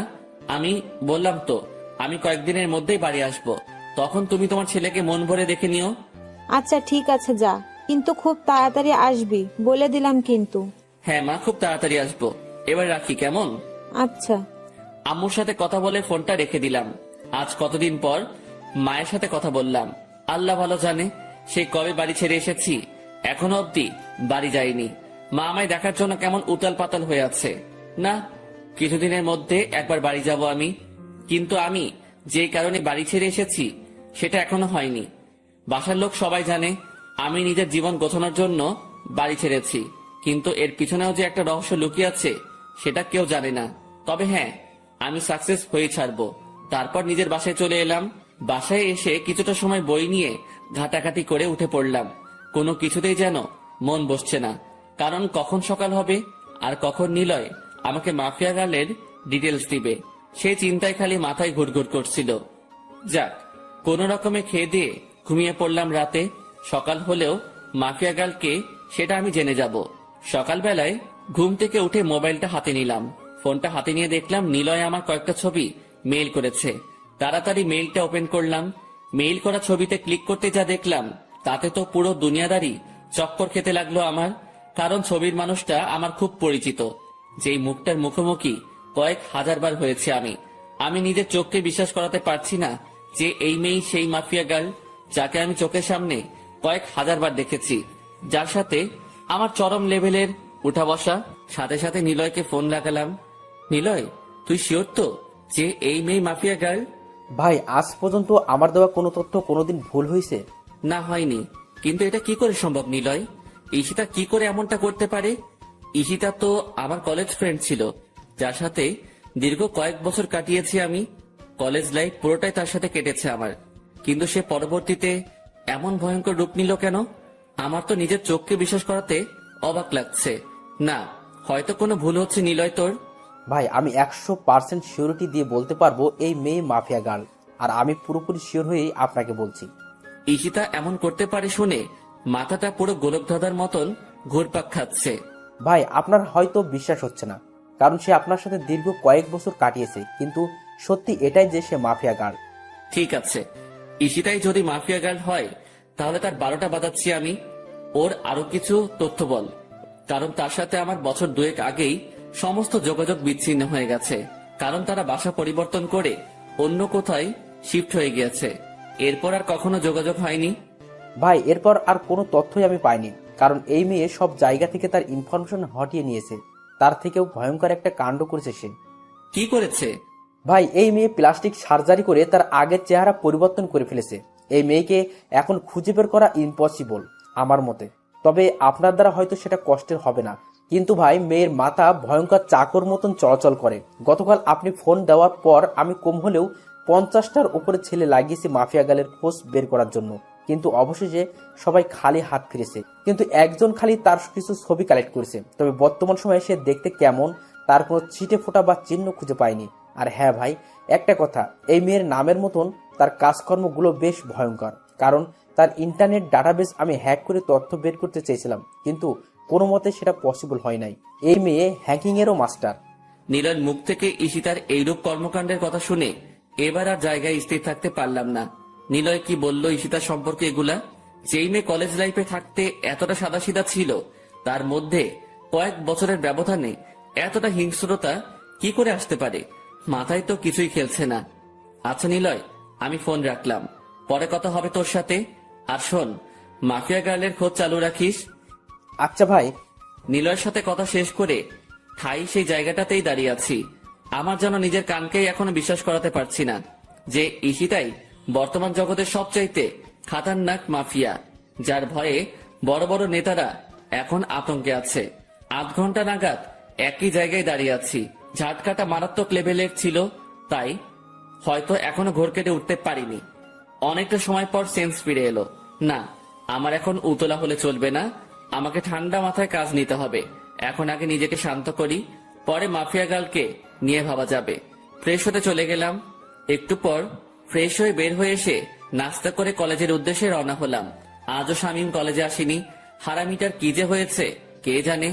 মাফিয়া গার্লের টেনশনে শামীমকে আর ফোন দেওয়া হয়নি। এদিকে রামিসাকেও দেখছি না। তোর না আসলো না আসুক, একসাথে এত টেনশন মাথায় বয়ে নিয়ে বেড়াতে পারবো না। আমি ক্লাসে চলে যাই। ক্লাসে চলে গেলাম। সেখানে গিয়ে দেখি রামিসা আগে থেকেই ক্লাসে এসে বসে আছে। আমি গিয়ে তার পাশের সিটে বসে পড়লাম। আকাশ, কি হয়েছে? তোমাকে এমন চিন্তিত দেখাচ্ছে কেন? কি হয়েছে কি? না, তেমন কিছু না। তেমন কিছু না বললে তো আর সমাধান হবে না। তোমার চেহারায় স্পষ্ট ফুটে উঠছে যে তুমি কিছু একটা নিয়ে বেশ চিন্তিত। কি হয়েছে বলো আমায়? নাকি আমার বিষয়টা নিয়ে টেনশন করছো? আমি তো বললাম ভেবে দেখব। তাও কিসের চিন্তা? হ্যাঁ, আরে না রামিসা, সেসব কিছুই না। আমি এমনি বাসার ব্যাপার নিয়ে কিছুটা ঝামেলায় আছি, তাছাড়া কিছুই না। আরে তুমি টেনশন করিও না, সব ঠিক হয়ে যাবে। রামিসার কথার আর কোনো উত্তর দিলাম না, চুপচাপ বসে আছি। কারণ কি বা বলবো তাকে? আমার টেনশন যে অন্য জায়গায়, সেটা তো তাকে আর বলা যাচ্ছে না, তাই চুপচাপ থাকাই ভালো। এমন সময় স্যার ক্লাসে আসলো। স্যার এসে ক্লাস করাতে শুরু করলো, সেদিকে ফোকাস করলাম। ক্লাসটা শেষ করে বাসার দিকে রওনা দিয়েছি। পিছন থেকে রামিসা ডাক দিল, এই আকাশ, আজ এত তাড়াহুড়ো খাই যাচ্ছ? হ্যাঁ, আমার সাথে আজ কথা বলবে না বুঝি? আরে পাগল, সে সবকিছুই না, এমনি ভাবলাম বাসায় চলে যাই, তাই আর কি। বাহ, ভালোই তো। আমাকে ইগনোর করছো সেটা তো বেশ ভালোই বুঝছি আমি। রামিসা সত্যি সেসব কিছু না। তাহলে চলো ক্যান্টিনে বসে কফি খাবো। রামিসা আমায় জোর করে ক্যান্টিনে নিয়ে গেল। ক্যান্টিনে গিয়ে দুজন বসে বসে কফি খাচ্ছি। সে আমায় নানান কথা বলে হাসানোর চেষ্টা করছে, কিন্তু আমার ভিতরে তো দুনিয়ার সমস্ত টেনশন বিরাজ করছে। আকাশ, তুমি যদি এমন গাল ফুলিয়ে বসে থাকো তো কিন্তু খুব খারাপ হবে। সত্যিই কিন্তু আমি তোমাকে নিয়ে ভাববো না। এই না না, আমি আর গাল ফুলিয়ে বসে থাকবো না। তারপর নিজের অনিচ্ছা সত্ত্বেও রামিসার সাথে স্বাভাবিকভাবে কথা বলতে শুরু করলাম, আর সে আমাকে হাসানোর ট্রাই করছে। একটা সময় সত্যি হেসে দিলাম। মেয়েটার আসলে অসাধারণ গুণ আছে। এইভাবে অনেকটা সময় বসে দুজনে মিলে কথা বললাম। ভিতরে সমস্ত টেনশন দূর হয়ে গিয়েছে রামিসার সাথে কথা বলে। মনটা একদম ফ্রেশ এখন। তারপর দুজনেই উঠে পড়লাম ক্যান্টিন থেকে। অনেকটা সময় তো বসলাম, এবার বাসায় যাওয়া দরকার। আচ্ছা, তাহলে কাল আবার দেখা হচ্ছে আমাদের। হ্যাঁ। রামিসার সাথে কথা শেষ করে বাসার দিকে রওনা হলাম। অনেকটা শান্ত আছি এখন। না, এখন আর নিজেকে উত্তেজিত করা যাবে না। একদম শান্তভাবে কাজ বের করব এখন। তারপর বাসায় চলে গেলাম। বাসায় গিয়ে শান্ত মাথায় মাফিয়া গার্লের তালাশ করতে লাগলাম, কিন্তু ফলস্বরূপ কোনো কিছুই পেলাম না। বরাবরের মতোই জিরো আসলো ফল। তাও নিজেকে সামনে রাখলাম, আমি খোঁজ চালিয়ে যাব মাফিয়া গার্লের। এভাবে কেটে গেল আরো কয়েকটা দিন। একদিন দুপুর বেলায় খেয়ে দিয়ে শুয়ে শুয়ে টিভিতে খবর দেখছিলাম, তখনই আরেকটা ভয়ঙ্কর নিউজ দেখতে পেলাম। মাফিয়া গার্ল আরেকটা হেডলাইন রটিয়ে দিয়েছে। সে পলিটিশিয়ান ওবায়দুলের খেইল খতম করে দিয়েছে। সে পলিটিশিয়ান ওবায়দুলকে মেরে তার লাশ বাসডগার উপরে ঝুলিয়ে রেখেছে। এই ঘটনার পর প্রশাসন পুরোপুরি ফায়ার হয়ে গেছে মাফিয়া গার্লের উপরে। দেশের মানুষ সবাই জানে যে মাফিয়া গার্ল 2 নাম্বার মানুষদের খেইল খতম করছে, কিন্তু তারপরেও প্রশাসন তো আর চুপ থাকতে পারে না। কারণ সাজা দেওয়ার হলে দেশের প্রশাসন দিবে। দেশে আইন কানুন বলতেও অনেক কিছু রয়েছে, কেউ তো আর তার ঊর্ধ্বে যেতে পারে না। প্রশাসন পুরো হাত পা বেঁধে নেমেছে মাফিয়া গার্লকে খোঁজার জন্য। এবার হয়তো একটা হেস্তনেস্ত করেই ছাড়বে প্রশাসন, কিন্তু আমিও তো হাল ছাড়ার মানুষ না। প্রশাসন মাফিয়া গার্লকে খুঁজে বের করার আগে আমি তাকে খুঁজে বের করব, কারণ আমার তাকে আগে চাই। তাড়াতাড়ি নিলয়কে ফোন দিলাম আবার। সে হয়তো কোনো ক্লু দিতে পারবে আমায়। এতদিনে হয়তো কিছু হলেও হাতে এসেছে তার। ভাই দুঃখিত, এখনো আমি মাফিয়া গাড়ির কোনো খোঁজ পাইনি, আর আমার মনে হয় না যে আমি তার কোনো খোঁজ বের করতে পারবো। আচ্ছা ঠিক আছে, তাও তুই খোঁজ জারি রাখ। তারপর ফোনটা রেখে দিলাম। এবার সত্যি মনে হচ্ছে আমার মাঠঘাট বেঁধে নামতে হবে, কারণ এরপর আর অপেক্ষা করলে প্রশাসনের হাতে মাফিয়া গার্ল ধরা পড়বে। কারণ মাফিয়া গার্ল যত যাই করুক না কেন, সে একটা ভুল কাজ করেছে তার কোড দিয়ে। এটা দিয়ে মাফিয়া গার্লের সন্ধান বের হওয়ার 30% সম্ভাবনা রয়েছে। আমিও হয়তো চেষ্টা করলে বের করতে পারবো, কিন্তু আমার কাছে বর্তমানে এমন ভালো স্পিড ইন্টারনেট নাই। সো আমি আমার চাকুওয়ালা মাথা চালাবো। শান্ত মাথায় ভাবতে থাকলাম শুরু থেকে সবকিছু।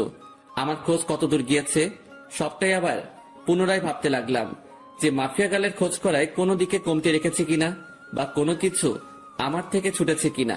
তখন মাথায় আসলো রামিসার কথা। তাকে তো শুরুতে আমার একটু সন্দেহ হয়েছিল, কিন্তু এরপর তাকে আর ঘেটে দেখিনি। না, এবার রামিসাকে নিয়ে রিসার্চ করব, কিন্তু কোথা থেকে শুরু করব ভেবে পাচ্ছি না। এর মধ্যে মাফিয়া গার্ল আবারও লাইভে আসার ডেট দিল। হ্যাঁ পেয়েছি। এবার মাফিয়া গার্লে লাইভ করার সময় আমি রামিসার সাথে থাকব। সে যদি মাফিয়া গার্ল হয় তাহলে তো তখন সে লাইভ করতে পারবে না, বা আমার সাথে সেই সময় থাকতে বাহানা দেখাবে। তখন সেটা দেখেই যা বোঝার বুঝে নিব। পরের দিন মাফিয়া গার্ল আগের টাইমের ন্যায় ঠিক 3টায় লাইভে আসবে বলেছে। এদিকে আমি রামিসাকে ফোন দিয়ে বলেছি যে সে যেন আগামীকাল দুপুর 3টায় আমার সাথে দেখা করে। একটা জরুরি কাজ আছে তার সাথে আমার, তাকে বিশেষ কিছু বলার আছে আমার। সে সরাসরি না করে দেয়। না, কাল দুপুর 3টায় আমার একটা বিশেষ কাজ আছে, তখন তোমার সাথে কোনোভাবেই আমি দেখা করতে পারবো না। রামিসার কথা শুনে খটকা লাগলো মনের ভিতরে। তার মানে কি আমার ধারণাই ঠিক? রামিসাই সেই ক্রিমিনাল যাকে পুরো দেশের প্রশাসন মিলে বাতি লাগিয়ে খুঁজছে। ও মাই গড, মাফিয়া গার্ল এতদিন আমার চোখের সামনে ছদ্মবেশ নিয়ে ঘুরছে, অথচ আমি তাকে চিনতেই পারিনি। না, এবার একটা হেস্তনেস্ত করতেই হবে। এবার রামিসাকে ধরার পালা এসে গেছে। মাফিয়া গার্ল এবার পালাবে কোথায় এসব নিয়ে ভাবছিলাম। ঠিক তখনই রামিসা আমাকে আবার ফোন দিয়ে বড়সড় একটা শক খাইয়ে দেয়। আচ্ছা ঠিক আছে আকাশ, আমরা কাল 3টা বাজে দেখা করব। তবে হয়তো আমার কলেজে আসা হবে না কাল, বাসায় কিছু কাজকর্ম বাকি আছে। রামিসার কথা শুনে থতমত খেয়ে গেলাম। একটু আগে সে বলল কোনোভাবেই কাল 3টায় দেখা করা সম্ভব না, আবার এখন বলছে কাল 3টায় দেখা করবে। এদিকে আমি রামিসাকে নিয়ে কত কিছু ভেবে বসলাম। তাহলে কি রামিসা মাফিয়া গার্ল না? ও আল্লাহ, মাথা পুরো জ্যাম খেয়ে আছে। মাফিয়া গার্ল যদি কাল 3টার সময় লাইভ করে আর এদিকে রামিসা আমার সাথে থাকে, তাহলে তো রামিসা মাফিয়া গার্ল না। আমার সন্দেহটা তাহলে পুরোপুরি ভুল হবে না। আর ভাবতে পারছি না আমি কি সব ঘটছে আমার সাথে। একটা সূত্র ধরে 2 কদম এগিয়ে যাচ্ছি, কিন্তু পরবর্তীতে নিরাশ হয়ে 4 কদম পিছনে চলে আসছি। মাথা পুরো আগুনের মতন গরম হয়ে আছে। ফোনটা বালিশের পাশে রেখে ঘুমিয়ে পড়লাম। বিকেল বেলা ঘুম থেকে উঠে হাঁটতে বের হলাম। বের হওয়ার আগে বেশ কয়েকবার শামীমকে ফোন দিয়েছি, কিন্তু সে রিসিভ করেনি। কাকুর দোকানে বসে চা খাচ্ছিলাম, তখন শামীম ফোন দিল। কিরে, ফোন দিয়েছিলি মনে হয়? হ্যাঁ দিয়েছিলাম। আচ্ছা তোর কি হয়েছে বলতো? আজ কতদিন হয়ে গেল তুই ক্লাসে আসছিস না, তার উপরে কোনো খবর সবর নাই। আরে বাসায় একটা সমস্যা হয়েছে ছোট বোনকে নিয়ে, তাই কিছুদিন কলেজ আসিনি। সমস্যাটা কেটে উঠতে হয়তো আরো কয়েকটা দিন লাগবে, তারপর কলেজ আসবো। ও আচ্ছা, তাহলে তুই আগে সমস্যার সমাধান কর, পরে না হয় কলেজে আসিস। ওকে বন্ধু। শামীমের সাথে কথা বলে ফোনটা রেখে দিলাম। তারপর কাকুর দোকান থেকে উঠে বাসায় চলে আসলাম। অপেক্ষায় আছি কালকের দিনের। কোনো মতে আজকের দিনটা পার করে দিলাম। পরের দিন কলেজে চলে গেলাম। রামিসা আজ ক্লাসে আসবে না, তারও নাকি বাসায় কি কাজ বাকি আছে, তাই আজ আমার একাই কাটাতে হবে কলেজে। কোনোভাবে কলেজ টাইম শেষ করে বাসায় চলে এলাম। তারপর বাসায় এসে ফ্রেশ হয়ে খেয়ে দিয়ে রামিসাকে ফোন দিলাম। হ্যাঁ, কোথায় দেখা করবে বলো? কলেজ মাঠে আসো। আমিও বাসা থেকে বের হয়ে সেখানে আসছি। ওকে। আমি শার্ট পরে কলেজ মাঠে চলে গেলাম। সেখানে গিয়ে ঘাসের উপরে বসে আছি। 3টা বাজতে আর মিনিট 5 বাকি। এমন সময় রামিসাও চলে আসলো। আচ্ছা বলো তো, হঠাৎ আমার সাথে এমন কি জরুরি কথা বলবে যার কারণে আজ এই অসময়ে এখানে আসতে বললে? বলবো, একটু ওয়েট করো। আমি বাসার থেকে আসার সময় রামিসাকে নিয়ে অনেক কিছু ভেবে এসেছি। কেন এখন বললে কি হবে? আরে একটু বসো না, এত অস্থির হচ্ছ কেন? একটু পরেই বলবো। এখন আগে মাফিয়া গার্লের লাইভ দেখবো। 3টা বাজতে চলেছে। রামিসা আমার মুখে মাফিয়া গার্লের কথা শুনে চোখ পাকিয়ে তাকিয়ে আছে আমার দিকে। কি হলো, এভাবে চোখ পাকিয়ে তাকিয়ে আছো কেন? আকাশ, হঠাৎ তোমার মাফিয়া গার্লকে নিয়ে এত মাথা ব্যথা উঠলো কেন? আরে না, কিসের মাথা ব্যথা। মাফিয়া গার্ল আজ লাইভে আসবে বলেছে। সবাই তার লাইভ দেখার জন্য বসে আছে, তাই আমিও দেখবো বলে ভেবেছি। ও আচ্ছা, পাশে এসে বসো। দুজন মিলে মাফিয়া গার্লের লাইভ দেখি। রামিসা এসে আমার পাশে বসলো, আর আমি মোবাইলটা হাতে নিয়ে মাফিয়া গার্লের ইউটিউব লিংকে ক্লিক করে সেখানে ঢুকে পড়লাম। 3টা বাজতেই মাফিয়া গার্ল লাইভে চলে আসলো। মাফিয়া গার্লের লাইভ দেখে আমি রামিসার দিকে হাঁ করে তাকিয়ে আছি। নিজের ভিতরে কেমন যেন একটা খারাপ লাগা কাজ করছে। আমি রামিসাকে নিয়ে কত কি না ভেবে ফেলেছিলাম, কিন্তু পরিশেষে সবটাই মিথ্যা প্রমাণ হলো। আর সত্যি যদি রামিসা মাফিয়া গার্ল হতো, তাহলে সে লাইভে আসতে পারতো না এই সময়ে। কারণ রামিসা আমার পাশে বসে আছে। সে একই সময় 2 জায়গায় 2 রকম কর্মকাণ্ড কি করে করবে? দেখ, নিজের উপরে চরম লেভেলের রাগ হচ্ছে। সিধা সাদা একটা মেয়েকে নিয়ে আমি কত বাজে ভাবনা করেছি। এই কি হলো, তোমার মন কোন দিকে? হ্যাঁ, তুমি না বললে মাফিয়া গার্লের লাইভ দেখবে? সে তো লাইভে এসে বকবক করছে, কিন্তু তোমার তো কোনো খবরই নাই। রামিসার ডাকে হুঁশ ফিরে আসলো। দেখবো তো। তারপর মাফিয়া গার্লের লাইভ দেখায় ফোকাস করলাম। সে তার ইন্ট্রোডাকশন নিয়েই যাচ্ছে। আমি আপনাদের আগেও বলেছি, এবারও বলছি, আমার কোনো খারাপ মাকসাদ নেই। আমার মূল মাকসাদ হচ্ছে যারা দেশের নাম বেচে বেচে খায় তাদের হাতে হারিকেন ধরিয়ে দেওয়া, আর আমি সেটাই করছি। শুধু তাই নয়, এবার দেশের মধ্যে যত কয়টা গ্যাংস্টার টিম আছে তাদের সব কয়টাকে আমি মৃত্যুর চৌকাঠে পৌঁছাইয়ে দিব। শান্তশিষ্টভাবে দেশ চলবে, কোনো ধরনের টিম আর থাকবে না। মাফিয়া খুফিয়া সব আমি ধুলোয় মিশিয়ে দিব। আর আগুন, আপনার মুখোমুখি হওয়ার ইচ্ছা আমার বহুদিন আগে থেকেই, অনেক আগ থেকেই শুনে এসেছি আগুনের নাম।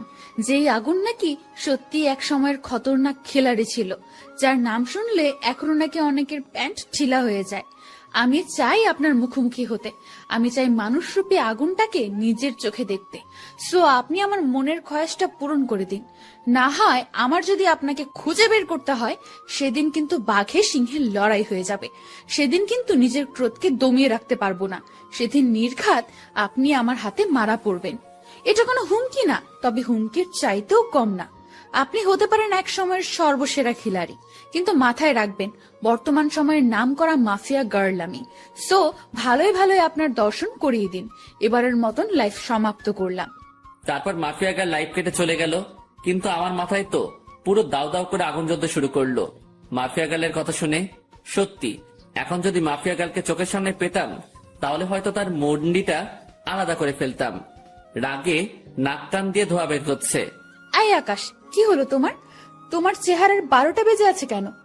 আরে না, তেমন কিছুই না। আচ্ছা ঠিক আছে, কিন্তু প্লিজ আমায় জরুরি কি কথা বলতে ডেকেছো সেটা প্লিজ বলো। আমার তাড়াতাড়ি বাসায় যেতে হবে। রামিসার কথা শুনে বিপাকে পড়ে গেলাম। আল্লাহ, এখন রামিসাকে কি বলবো আমি? কারণ তাকে তো পরীক্ষা করার জন্য ডেকেছিলাম, কিন্তু সে তো পরীক্ষায় পাশ করেছে, আর আমার ধারণা মিথ্যা প্রমাণ হয়েছে। কি হলো, কথা বলছো না যে? আসলে রামিসা, তোমায় ডেকেছিলাম কেন জানি বলে মাথায় চুলকাতে শুরু করলাম। হ্যাঁ, কেন বলো? আসলে রামিসা প্লিজ, আমি তোমায় অনেক বেশি ভালোবাসি। তোমায় ছাড়া আমার থাকতে কষ্ট হয়। প্লিজ তুমি আমায় অ্যাকসেপ্ট করে নাও এখনই। আমার আর থাকতে ইচ্ছে করে না একা একা। গটগট করে বানিয়ে বানিয়ে অনেকখানি কথা বলে দিলাম। বানিয়ে বানিয়ে বলতে কথাগুলো সত্য, কারণ আসার সময় ভেবে এসেছিলাম যে রামিসা যদি মাফিয়া গার্ল না হয়, তাহলে তার হাত আমি শক্ত করে সারা জীবনের জন্য ধরে বসবো। আকাশ, এটা বলতে তুমি আমাকে এখানে ডেকেছো? হ্যাঁ। আমি না তোমায় বললাম যে আমার সময় চাই? আমার মন সাড়া দিলে আমি তোমায় বলবো। প্লিজ রামিসা, এখন রাজি হয়ে যাও। সময় টময় নিও না আর। তুমি বোঝো না কেন আমার খুব কষ্ট হয় তোমাকে ছাড়া। আমার তোমাকে চাই। প্লিজ রাজি হয়ে যাও না। Please please please. আচ্ছা আচ্ছা থামো, যাও, রাজি হব, কিন্তু তার আগে তোমাকে আমায় একটা কথা দিতে হবে। কি কথা? যত যাই হোক না কেন, কোনো দিন তুমি আমার হাত ছাড়তে পারবে না। কোনো দিন তুমি আমায় ভুল বুঝতে পারবে না।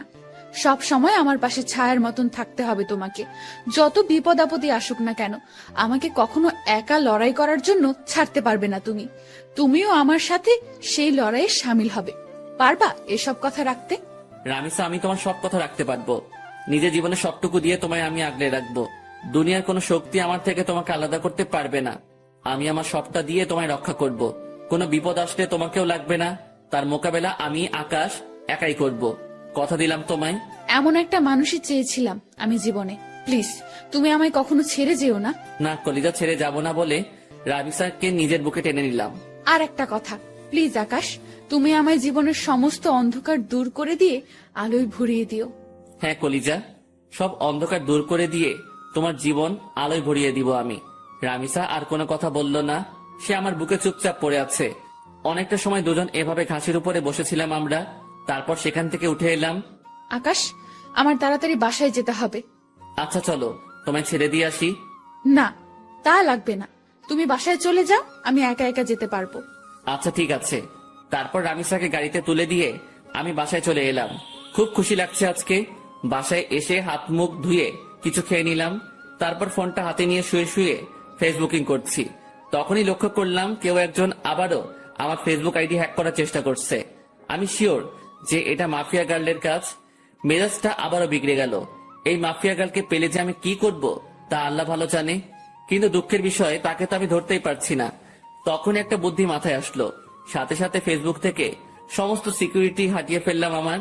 এবার আমি মন থেকে চাইছি যে মাফিয়া গার্ল আমার আইডি হ্যাক করুক। কারণ গতবার যখন মাফিয়া গার্ল আমার আইডি হ্যাক করে, তখন তার থেকে আমি আইডি উদ্ধার করার সময় একটা জিনিস লক্ষ্য করেছিলাম, যে লগিং এন্ড সিকিউরিটিতে ব্রাউজারের লোকেশন একবার এক এক জায়গায় দেখাচ্ছিল। কতক্ষণ ফিনল্যান্ড, কতক্ষণ সুইজারল্যান্ড, কতক্ষণ ফিলিস্তিন। মোট কথা সেকেন্ড 2 বার তার লোকেশন পরিবর্তন হচ্ছিল। কিন্তু তখন আমি একটা বোকামো করেছিলাম। আমি চাইলে তখনই তার লোকেশন বের করতে পারতাম, কারণ যে ভিপিএন দিয়ে সে তার লোকেশন পরিবর্তন করছে সেটা এক সময় গিয়ে তার অরিজিনাল লোকেশন দেখায়। আর সে যেহেতু বাংলাদেশের, সেখানে একবার হলেও বাংলাদেশের লোকেশন দেখাবে। হ্যাঁ, এবার এই সুযোগটাই কাজে লাগবো। সে আমার আইডি হ্যাক করে যখনই আইডিতে প্রবেশ করবে, তখনই তার লোকেশন আমি বের করে ফেলবো। তাই আইডির সিকিউরিটি একটু কমিয়ে দিলাম, কিন্তু এতটাও কমাইনি যে সে পুরোপুরি আমার অ্যাকাউন্ট তার আয়ত্তে করে নিবে। সিকিউরিটি কমিয়ে মাফিয়া গালের জন্য অপেক্ষা করতে লাগলাম, কিন্তু সে এবার আমার আইডি হ্যাক করলো না। রাত 12টা পর্যন্ত অপেক্ষা করলাম, কিন্তু সে আমার আইডির দিকে ফিরেও তাকায়নি। কিন্তু আমি শিওর যে সে রাতে আমার আইডি হ্যাক করার ট্রাই করবে। ওকে বাছাধন, তুমি রাতে ট্রাই করিও, আমি সকালবেলা এসে খেলা দেখাবো। এখন ঘুমাতে চললাম, তারপর মোবাইলটা বালিশের পাশে রেখে ঘুমিয়ে পড়লাম। সকালবেলা ঘুম থেকে উঠে মোবাইলটা হাতে নিয়ে দেখি মাফিয়া গার্ল আমার আইডি হ্যাক করে নিয়েছে। এবার পালাবি কোথায় মাফিয়া গার্ল তুই? এবার খেলা দেখাবো তোকে। অনেক কষ্টের বিনিময়ে মাছ জালে আটকা পড়েছে, এবার আর ছাড়াছাড়ি নাই। ছাই দিয়ে হলেও তাকে ধরবো এবার আমি। পাগলের সাথে পাগলামি না করলে তার চাল বোঝা যায় না, আর আমিও সেটা করেছি। এজন্যই বাবা তোমার জন্য স্পেশালি একটা গান বানিয়েছে যে বাবা তোমার দরবারে সব পাগলের খেলা। তাড়াতাড়ি করে লোকেশন চেক করলাম, যেমনটা ভেবেছিলাম ঠিক তেমনটাই হয়েছে। লোকেশন প্রতি সেকেন্ডে 2 বার করে টানটি পরিবর্তন করছে। চোখ পাকিয়ে তাকিয়ে আছি লোকেশনের দিকে। একটা সময় গিয়ে বাংলাদেশের এক্স্যাক্টলি লোকেশনটা দেখালো। লোকেশন দেখে তো আমার মাথায় পুরো বাজ পড়ছে মতন অবস্থা। লোকেশন রামিসার এরিয়ায় দেখাচ্ছে, তার মানে রামিসাই সেই ক্রিমিনাল। সরি, রামিসা না ঈশিতা। কিন্তু আমার একটা জিনিস মাথায় কাজ করছে না, যে সে তার সমস্ত আইডেন্টিটি কেন হাইড করেছে, আর কেনই বা এই পথে নেমেছে সে। না, আমি আর ভাবতে পারছি না রামিসা কি করে এত বড় মাপের খেলা খেললো। আমার তো মাথায় কিছুই খেলছে না। আর ওই এলাকাতে তো এমন কেউ নাই যাকে আমার সন্দেহ হয়। যাকে সন্দেহ হয় সে একমাত্র রামিসা। এবার আবার পুরোপুরি সন্দেহ দূর হয়ে গেল।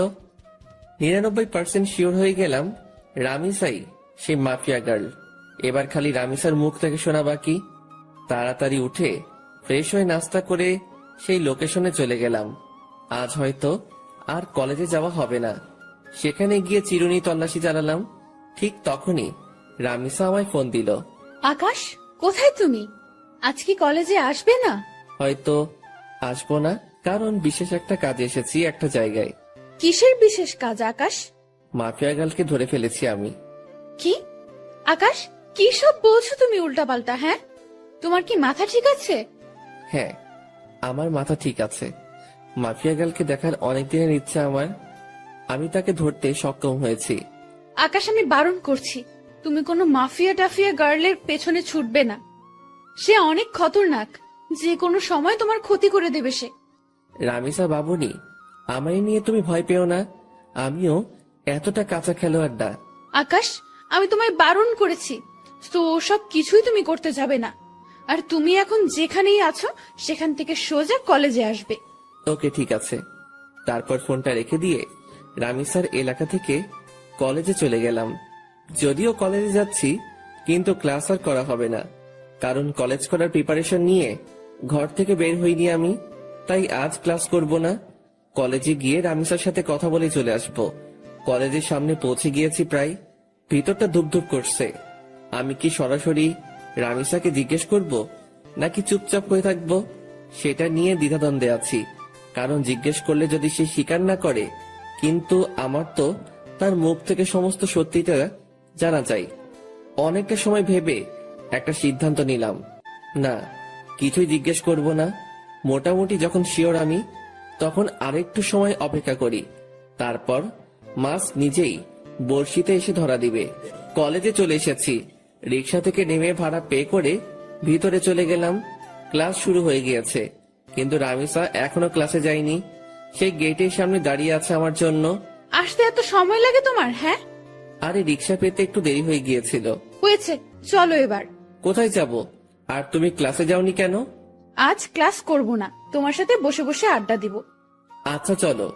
দুজনে গিয়ে কলেজের পাশে একটা ফাঁকা জায়গা আছে, সেখানে গিয়ে বসলাম। রামিসা আমার কাঁধে মাথা রেখে হেলান দিয়ে বসে আছে। আকাশ প্লিজ, তুমি মাফিয়া গার্লের খোঁজ করা ছেড়ে দাও। আমি শুনেছি সে অনেক খতরনাক। সে যদি তোমার ক্ষতি করে দেয়, প্লিজ তুমি মাফিয়া গার্লের খোঁজ করা ছেড়ে দাও। আর তাছাড়া সে তো দেশের ভালোর জন্যই সব করছে, বলো। রামিসার কথা শুনে হাসবো না কাঁদবো সেটা বুঝে উঠতে পারছি না। তবে রামিসার কথা শুনে আরো সিউরিটি পেয়ে গেলাম যে মাফিয়া গার্লকে, কারণ যেই মেয়ে মাফিয়া গার্লের টপিক বাদ দিতে চাইতো সব সময়, সে আজ খুঁটে খুঁটে মাফিয়া গার্লের প্রসঙ্গ উঠাচ্ছে। রামিসার সমস্যা কোথায় সেটা আমার বুঝতে বাকি নেই। আর তাছাড়া মাফিয়া গার্লকে তো আমি খুঁজে বের করে ফেলেছি, সে এখন আমার কাঁধে মাথা রেখে শুয়ে আছে। রামিসা হয়তো ভাবছে মাফিয়া গার্লকে, সেটা জানতে এখন আমার বাকি আছে। আমি যে মাফিয়া গার্লকে ধরে ফেলেছি সেটা সে এখনো বুঝতে পারিনি। সে ভেবেছে ফেক কাউকে ধরেছি আমি, না হয়তো তাকেই ধরতাম। আর আমি তখন ইচ্ছে করেই ফোন করে মাফিয়া গার্লের কথা তুলেছি, যাতে করে রামিসা রিয়াকশন করে। আর রামিসা সেটাই করলো। এই আকাশ, কি ভাবছো? হ্যাঁ, আমি তোমায় এতটা সময় কি বললাম? হ্যাঁ শুনছি তো। প্লিজ তুমি মাফিয়া গার্লের খোঁজ করা ছেড়ে দাও। তাকে খোঁজ করতে গেলে তুমিই মারা পড়বে। সে একটা খতরনাক ব্র্যান্ড। রামিসা তুমি টেনশন নিও না, আমি মাফিয়া গার্লের আর খোঁজ করব না। মনে মনে বললাম খোঁজ তো পেয়েই গেছি, আর হাসির রহস্য কি সেটা তো আমি না জানি। এই তো আমার বাবুন, তোমাকে। আচ্ছা একটা কথা, তখন যে তুমি আমাকে বললে যে তুমি মাফিয়া গার্লকে ধরে ফেলেছো, তুমি কি সত্যিই ধরেছো তাকে? আরে রামিসা তুমি কি পাগল? হ্যাঁ, মাফিয়া গার্লের মতন খাতারনাক খিলাড়িকে আমি কি করে ধরবো? যেখানে তাকে সারা দেশের প্রশাসন মিলে ধরতে পারিনি, সেখানে তাকে আমি ধরবো? হ্যাঁ, আমি তো মজা করেছি। আকাশ, তুমি না অনেক দুষ্ট হয়ে গেছো। সে আজ নতুন না, আগ থেকেই দুষ্ট আমি। আমার কথা শুনে রামিসা ফিক করে হেসে দিল। রামিসার চেহারার 12টা বেজেছিল এতটা সময়, কিন্তু এখন হুট করেই আমার কথা শুনে তার চেহারায় হাসি রেখা ফুটে উঠেছে। কারণ সে ভেবেছে সত্যি হয়তো মাফিয়া গার্লকে, সেটা আমি জেনে গেছি। কিন্তু এখন আমার কথা শুনে বুঝেছে যে আমি মজা করেছি। তবে সত্যিটা কিন্তু ভিন্ন, মাফিয়া গার্লের তালাশ আমি পেয়ে গেছি। দেখো, আবারও চুপচাপ হয়ে গেছে ছেলেটা। এই, তোমার কি হয় হ্যাঁ মাঝে মাঝে? আরে না, তেমন কিছু না। তেমন কিছু না হলেই ভালো। আচ্ছা আকাশ, একটা কথা বলো তো, আমাদের ফিউচার নিয়ে কিছু ভেবেছো তুমি? হ্যাঁ, অনেক কিছু ভেবেছি আমি। পড়ালেখা শেষ হলেই আমরা বিয়ে করে নিব। Love you Akash. Love you too Ishita. এই এই, কি বললো তুমি? না না, কিছু না। ঈশিতা নামটা শুনতেই রামিসা চমকে উঠল। সরি রামিসা, আসলে ভুল করে অন্য নাম বের হয়েছে মুখ দিয়ে। ও আচ্ছা, চলো এবার উঠি আমরা, অনেকটা সময় তো বসলাম। হ্যাঁ চলো। তারপর সেখান থেকে উঠে দুজন দুজনের বাসায় চলে এলাম। কিন্তু একটা জিনিস আমার এখনো চোখে বাড়ি খাচ্ছে। যখনই ঈশিতা নামটা বলেছি, তখনই রামিসার চোখ কপালে উঠে গিয়েছিল, আর তার পরক্ষণে সে চলে যাওয়ার জন্য পাড়াপাড়ি শুরু করে দেয়। রামিসার হতাশাগ্রস্ত চেহারায় কিন্তু আমাকে পুরোপুরি ক্লিয়ার করে দেয় তার ভয়ঙ্কর ডার্কনেস সম্পর্কে। কিন্তু আমি এখন কোনো ধরনের হাঙ্গামাই করব না, কারণ আমি আরো ভালো করে জাস্টিফাই করব রামিসার সম্পর্কে, কেন সে এই পথে নেমেছে আর কি বা তার উদ্দেশ্য। সাথে সাথে নিলয়কে ফোন দিলাম। নিলয়, আমি কি বলি মন দিয়ে শোন। হ্যাঁ ভাই বলেন। শোন, আমি মাফিয়া গার্লকে ধরে ফেলেছি। কি ভাই, আপনি সত্যি ধরে ফেলেছেন? হ্যাঁ, আমি মাফিয়া গার্লকে ধরে ফেলেছি, তাই তোকে ফোন দিয়েছি। শোন, তোকে একটা কাজ করতে হবে এখন। কি কাজ ভাই?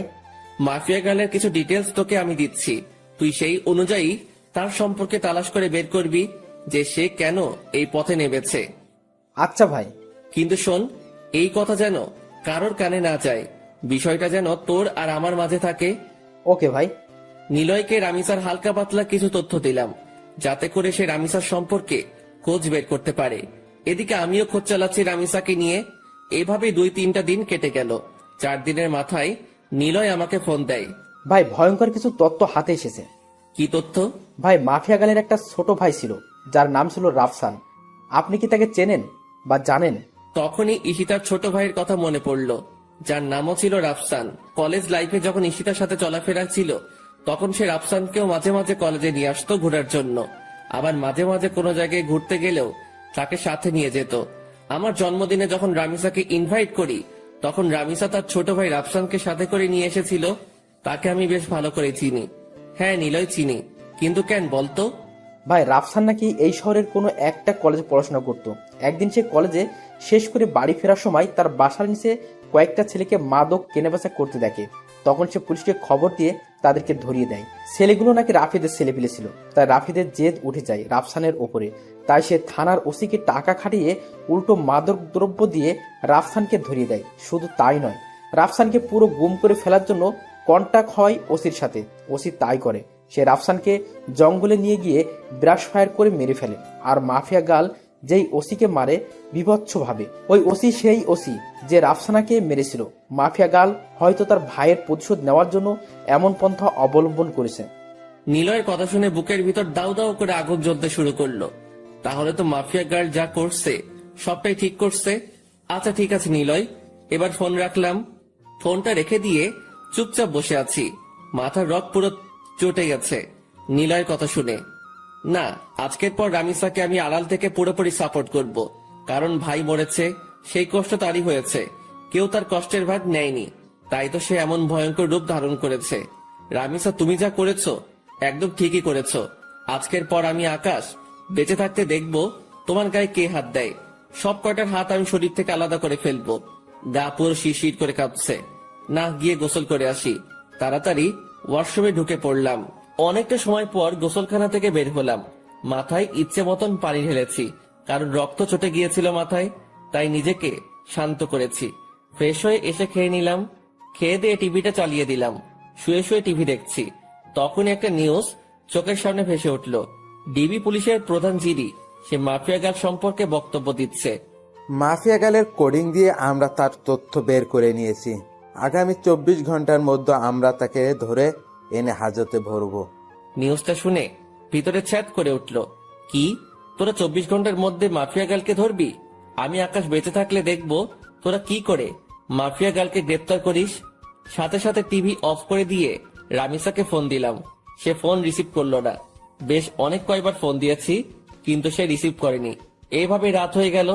পরে সে নিজেই আমায় ফোন দিল। আকাশ, সরি, আসলে অনেকটা ঝামেলার মধ্যে আছি। প্লিজ তুমি কিছু মনে করিও না, কাল কলেজে আসলে কথা হবে। আচ্ছা ঠিক আছে, সাবধানে থেকো। আমি কথা শেষ করার আগেই রামিসা ফোনটা কেটে দিল। রামিসার আচরণে খুব টেনশন হচ্ছে। হয়তোবা সেও এই নিউজটা দেখেছে, তাই সে এমন ভয়ে আছে। না হলে হয়তোবা অন্য কোনো ঝামেলা হয়েছে। দেখ, মাথায় কিছুই কাজ করছে না। কখন যে সকাল হবে সেই অপেক্ষায় আছি। কোনোভাবে রাতটা পার করে দিলাম। সকালে কলেজে গিয়ে দেখি রামিসা 8 থেকে কলেজে এসে পড়েছে। তাকে দেখে খুব চিন্তিত লাগছে। রামিসা, তুমি কি কোনো কিছু নিয়ে চিন্তিত? না না, আমি কিছু নিয়েই চিন্তিত না। প্লিজ তুমি ক্লাসরুমে চলো, আমার এখানে দাঁড়িয়ে থাকতে খুব ভয় হচ্ছে। আরে পাগল, কিসের ভয়? হ্যাঁ প্লিজ তুমি ক্লাসের ভিতরে চলো না। আচ্ছা বাবুন, চলো। ক্লাসরুমের ভিতরে আসলাম রামিসাকে নিয়ে। সে হুট করে আমায় জড়িয়ে ধরে কান্না শুরু করে দিল।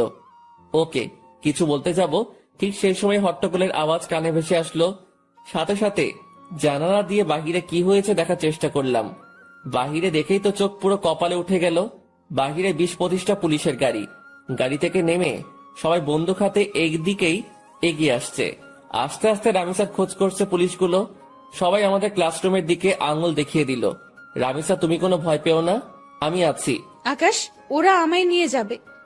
ওরা আমায় আর কোনোদিন তোমার সাথে দেখা করতে দেবে না। ওরা আমায় থানায় নিয়ে গিয়ে মেরে ফেলবে। রামিসা, কেউ তোমার কিচ্ছু করতে পারবে না। তুমি প্লিজ শান্ত হও। আকাশ প্লিজ, তুমি আমায় ক্ষমা করে দাও। আমি হয়তো তোমার সাথে জীবনের শেষ সময় অবধি পার করতে পারবো না। রামিসা, চুপ হতে বলেছি ধমক দিয়ে। চলো তুমি আমার সাথে বাহিরে, দেখি তোমার গায়ে কে হাত দেয়। তারপর রামিসাকে নিয়ে বাহিরে চলে গেলাম। সবাই তাকিয়ে তাকিয়ে দৃশ্য দেখছে। পুরো কলেজ হতভম্ব হয়ে আছে এতগুলো পুলিশ দেখে। পুলিশ রামিসাকে দেখে ওকে গ্রেফতার করতে ছুটে আসে। এই তোরা কেউ আমার রামিসার গায়ে হাত দিবি না। তখনই পুলিশের অফিসার একজন বলে ওঠে, কি তোরও শ্বশুর বাড়ি যাওয়ার ইচ্ছে হচ্ছে মনে হয়? এই অফিসার, আমার শ্বশুর বাড়ি যাওয়ার ইচ্ছে নেই, বরং তোর মরার পাকনা গজিয়েছে। সাহস থাকলে ওর গায়ে হাত দিয়ে দেখা। আমার মুখে ধারালো কথা শুনে সমস্ত পুলিশ আমার দিকে গুলি তাক করে ধরে। বেটা, দেখি খুব বড় বড় কথা বলছিস। শোন, বেশি উড়াউড়ি ভালো না। আমি যদি একবার বলি তাহলে সবাই গুলির বুলেটগুলো তোর পেটের মধ্যে পুড়ে দিবে আর তুই ঝাঁঝরা হয়ে যাবি। হাসালি রে ভাই, এই ঘুষখোরের বাচ্চা, কান খুলে শুনে রাখ। এখানে তো কিছু সংখ্যক পুলিশ মাত্র তোরা। সারা শহরের সবকটা পুলিশ মিলেও যদি একত্রে হয়ে আসিস, তাও তোরা এই আকাশের বালো ফালাইতে পারবি না। কারণ তোদের সামনে যে দাঁড়িয়ে আছে সে সাদাসিধা একটা ছেলে আকাশ, কিন্তু তার ভিতরে ভয়ঙ্কর যেই হায়নাটা লুকিয়ে আছে তার নাম হচ্ছে আগুন। আকাশের মুখে আগুন নামটা শুনে পুলিশের অফিসার ভয়ে কয়েক কদম পিছনে চলে যায়, আর আকাশের পাশে যে পুলিশগুলা ছিল তারা দৌড়ে আকাশের পাশ থেকে সরে যায়। সবাই যেন কোন এক ভয়ঙ্কর হায়নার সামনে পড়ে গেছে, যার রক্তের নেশায় একবার উঠলেই পুরো দুনিয়াদারি শ্মশানঘাট বানিয়ে ফেলবে। এই ঘুষখোরের বাচ্চা, কান খুলে শুনে রাখ, এখানে তো কিছু সংখ্যক পুলিশ মাত্র তোরা। সারা শহরের সব কয়টা পুলিশ মিলেও যদি একত্রে হয়ে আসিস, তাও তোরা এই আকাশের বালো ফালাইতে পারবি না। কারণ তোদের সামনে যে দাঁড়িয়ে আছে সে সাদাসিধা একটা ছেলে আকাশ, কিন্তু তার ভিতরে ভয়ঙ্কর যে হায়নাটা লুকিয়ে আছে তার নাম হচ্ছে আগুন। আকাশের মুখে আগুন নামটা শুনে পুলিশের অফিসার ভয় কয়েক কদম পিছনে চলে যায়, আর আকাশের পাশে যে পুলিশগুলো ছিল তারা দৌড়ে আকাশের পাশ থেকে সরে যায়। সবাই যেন কোনো এক ভয়ঙ্কর হায়নার সামনে পড়ে গেছে, যার রক্তের নেশা একবার উঠলেই পুরো দুনিয়াদারি শ্মশানঘাট বানিয়ে ফেলবে। পুলিশের অফিসার কাঁপতে কাঁপতে আকাশকে জিজ্ঞেস করে, আপনি যে আগুন, তার প্রমাণ কি? আপনি তো আমাদের ভয়ও দেখাতে পারেন। শোন, আমি আগুনের নাম ব্যবহার করে তোদেরকে ভয় দেখাবে এমন কোন বাপের বেটা এখনো পয়দা হয় নাই। আর নকল নাম ব্যবহার করা তো দূরের কথা। আর তোদের যদি বিশ্বাস না হয় তোদের একটা ডেমো দেখাচ্ছি। পকেট থেকে ফোনটা বের করে প্রাইম মিনিস্টারকে ফোন কর, আর তাকে জিজ্ঞেস কর যে 2017 সালের 2 ফেব্রুয়ারিতে কি হয়েছিল, আর তার চোখের সামনে গুনে গুনে কয়টা লাশ মাটিতে ফেলেছিলাম আমি। এই ঘটনার সাক্ষী একমাত্র প্রাইম মিনিস্টার। পুলিশের অফিসার কাঁপতে কাঁপতে পকেট থেকে ফোনটা বের করে প্রাইম মিনিস্টারকে ফোন লাগায়। স্যার, একজন নিজেকে আগুন দাবি করছে। আমি তাকে জাস্টিফাই করার জন্য প্রমাণ চেয়েছি। সে প্রমাণস্বরূপ আপনাকে 2 ফেব্রুয়ারির কথা জিজ্ঞাসা করতে বলেছে। প্রাইম মিনিস্টার পুলিশ অফিসারের ফোন পেয়ে থতমত খেয়ে যায়। এই অফিসার, তোরা কার সামনে পড়েছিস তা তোরা নিজেও জানিস না। খোদার কসম, আগুন কোনো মানুষ না, সে মানুষরূপী এক ভয়ঙ্কর নরপিশাচ। তোদের জীবনে মায়া থাকলে সেখান থেকে তাড়াতাড়ি পালিয়ে আয়, না হয় পরবর্তী দিনের সকাল দেখার জন্য তোরা একটাও বেঁচে থাকবি না। পুলিশ অফিসার প্রাইম মিনিস্টারের কথা শুনে সোজা দৌড়ে গাড়িতে উঠে পড়ে। তার শরীরের কম্পন যেন আরো দ্বিগুণ হয়ে গিয়েছে, আর তার এখন একটাই মাকসাদ, সে তার নিজের জীবন বাঁচাবে আগে। মাফিয়া গার্ল জাগ গোল্লায় পুলিশ অফিসার নিজে গাড়ি ড্রাইভ করে সেখান থেকে পালিয়ে চলে যায়। পুলিশ অফিসারের দেখা দেখি বাকি সবাইও তাড়াতাড়ি সেখান থেকে অবস্থান ত্যাগ করে, আর কলেজের সবাই চোখ বড় বড় করে আকাশের দিকে তাকিয়ে আছে। তাদের যেন বিশ্বাসই হচ্ছে না যে তারা আগুনকে নিজের স্বচক্ষে দেখছে। রামিসাও পুরোপুরি অবাক।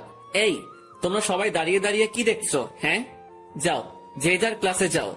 আকাশের কথা শুনে সবাই দৌড়ে যে যার ক্লাসে চলে যায়।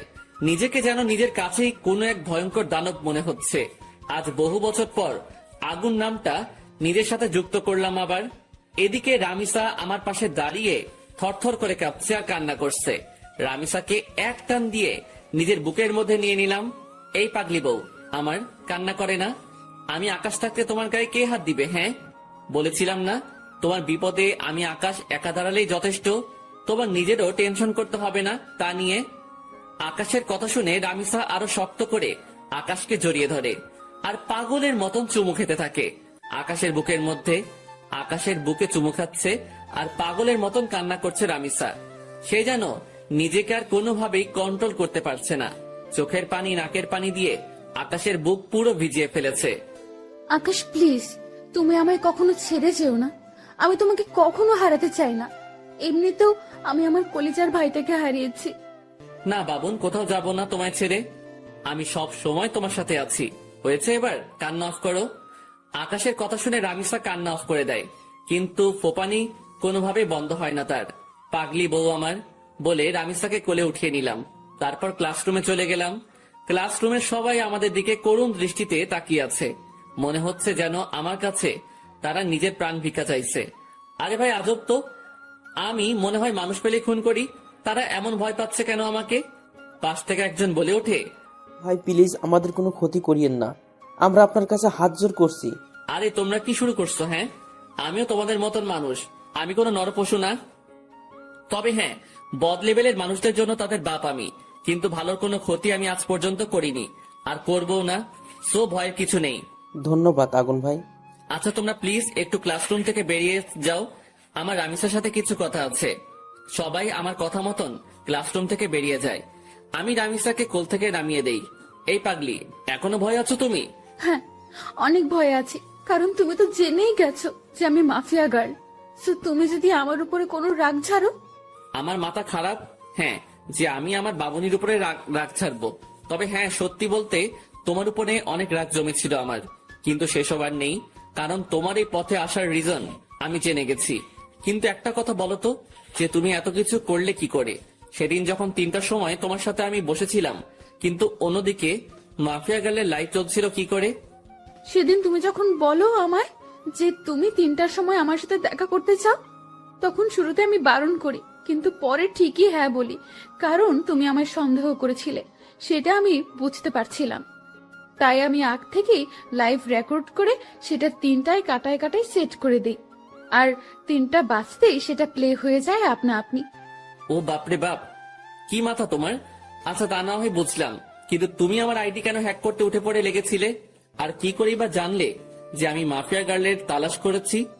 তুমি আর শামীম একদিন নদীর পাড়ে বসে বসে আমাকে নিয়ে কথা বলছিলে, আর সাইডে আমি ল্যাপটপ নিয়ে বসেছিলাম।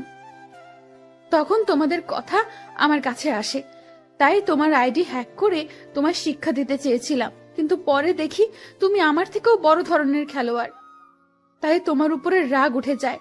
তাই এরপর থেকে অনেকবার তোমার আইডি হ্যাক করতে চেষ্টা করেছি আমি, কিন্তু পারিনি। আর তাছাড়া পরে যখন তুমি আমায় প্রপোজাল দাও, আমার সাথে যখন পুরোপুরি মিশে যাও, তখন তোমার উপর থেকে সমস্ত রাগ উঠে যায় আমার, কিন্তু এর পরেও তোমার আইডি হ্যাক করতে চেষ্টা করি। সেটার আসল রিজন হচ্ছে তোমাকে যাচাই করা। আমি দেখতে চেয়েছিলাম তোমার অন্য কোনো মেয়ের সাথে রিলেশন আছে কিনা। রামিসা, তুমি আসলেই মাফিয়া গার্ল নামটা এমনি এমনি রাখোনি, তোমার কাজ বারে বারের সাথে সত্যি নামটার পুরোপুরি মিল রয়েছে। তুমিও তো কম না, কত বড় মাপের মাফিয়া তুমি, তোমার নাম জানে না এমন কেউ নেই। আমার কথা বাদ দাও, আগে তোমারটা বলো, কারণ মাথায় তোমাকে নিয়ে অনেক কয়টা জটলা পেকে আছে। আচ্ছা, তুমি তোমার পুরো আইডেন্টিটি পরিবর্তন কেন করলে? তোমার নাম, চেহারা সবকিছুই কেন হাইড করলে? আর তুমি তো আমার সাথে আগেও চলাফেরা করেছো, তুমি তো চাইলে শুরুতে এসে আমার সাথে মিশতে পারতে। আমি প্রতিশোধ নেওয়ার জন্য সব রকমের আইডেন্টিটি মুছে ফেলেছি, আর চেহারা পরিবর্তন না করলে অনেক আগেই ধরা খেয়ে যেতাম, তাই চেহারাও পরিবর্তন করে ফেলেছি। তবে হ্যাঁ, তোমার সাথে আমার আগে থেকেই চলাফেরা ছিল, কিন্তু আমি চাইনি কোনো রিস্ক নিতে, কারণ এসব করাকালীন যার সাথেই আমার চলাফেরা থাকবে সেই আমায় সন্দেহ করবে, তাই নিজেকে গুটিয়ে রেখেছিলাম। কিন্তু পরবর্তীতে আর পারলাম না, তোমার ভালোবাসায় আটকে গেলাম। হয়তো এটাই আমার সবচাইতে বড় দুর্বলতা হয়ে দাঁড়িয়েছে। দুর্বলতা না, এটাই তোমার কমজোরি ছিল, কারণ তুমি যে মাফিয়া গার্ল সেটা আমি বহু আগে থেকেই জেনে গেছি। কারণ তুমি নিজেই ভেবে দেখো, 1000বার চেষ্টা করে আইডি হ্যাক করতে পারলে না, কিন্তু পরে মিনিটের মধ্যে আইডি হ্যাক করে নিলে, সেটা কি করে সম্ভব? কারণ আমি নিজেই চেয়েছি তুমি আমার আইডি হ্যাক করো, আর আমি তোমার লোকেশন ট্র্যাক করি। যদিও তোমার লোকেশন আলাদা আলাদা কান্ট্রিতে দেখাচ্ছিল, কিন্তু একটা সময় ঠিকই বাংলাদেশের এক্স্যাক্টলি লোকেশন দেখিয়েছে। পরে তোমায় ধরে ফেললাম। তুমি অনেক ভয়ঙ্কর আকাশ। ভয়ঙ্কর না হলে কি কতটা দূর আসতে পারতাম না? কখনোই। ভয়ঙ্কর দেখেই এতটা দূর আসতে পারছি। তবে যাক, আমি অনেক খুশি যে আমি আগুনকে ভালোবেসেছি, যে মানুষকে আমি খুঁজছিলাম মনে প্রাণে আমার সাহায্য করার জন্য, কারণ আমি সবকিছু একা সামলাতে পারছিলাম না, তাই তোমার সাহায্যের দরকার ছিল আমার, কিন্তু কোথাও খুঁজে পাইনি। এখন পরিশেষে এসে দেখি সেই মানুষটাই আমার ভালোবাসার মানুষ। রামিসা, যা হয়েছে হয়েছে, আজকের পর আর কখনো ওসব করবে না, কারণ আমি থাকতে তোমার অমন বাজে কাজ করতে হবে না, আমি সব দেখে নিব। আচ্ছা বলো, এবার আজকে আর ক্লাস করতে হবে না তোমার। আমি তোমার বাসায় পৌঁছে দিয়ে আসছি, আর তোমার বাসায় 2-1 ছেলে পাহারায় ঠিক করে দিয়ে আসছি, তারা তোমার সব সময় দেখভাল করবে। ছেলে ঠিক করবে কেন? কারণ তোমার উপরে এখন অনেকের আক্রোশ জন্মে গেছে, বর্তমানে কঠিন সমালোচনায় রয়েছে তুমি। আমি আগুনের নাম এখন অনেকটাই বিলুপ্ত, আমাকে মানুষ চিনে গেছে সেটা নিয়ে সমস্যা নাই, কিন্তু তোমাকে চিনে গেছে সেটা নিয়ে সমস্যা। কলেজে কেউ না কেউ তো ভাইরাল করে দেবে তোমার কথা, কারণ পুলিশ যখন তোমায় গ্রেফতার করতে এসেছিল তখন তারা কলেজে পাবলিশ করে দিয়েছে যে এই কলেজেই মাফিয়া গার্ল রয়েছে, সে এই কলেজে পড়াশোনা করে। পরবর্তীতে পুলিশ তোমায় গ্রেফতার করার জন্য তালাশ করে, সকলেই তখন বুঝে যায় যে তুমি মাফিয়া গার্ল। সো তাই তোমার সমস্যা হতে পারে, তাই সিকিউরিটি দিচ্ছি তোমার বাড়ির আশেপাশে। আচ্ছা। রামিসাকে বাড়িতে পৌঁছে দিয়ে এসে নিজেও বাসায় চলে আসলাম। আজ অনেক ধকল গেছে, তাই হাত মুখ ধুয়ে শুয়ে পড়লাম। খাবারের কোনো চিন্তা নেই, কারণ এই অবেলায় কিসের খাবার খাবো, তাই শুয়ে ঘুমিয়ে পড়ি। দুপুরে উঠে না হয় খেয়ে নিব। অন্যদিকে পুরো দেশে কিছু সময়ের মধ্যেই মাফিয়া গার্ল ভাইরাল হয়ে যায়। রাফিদের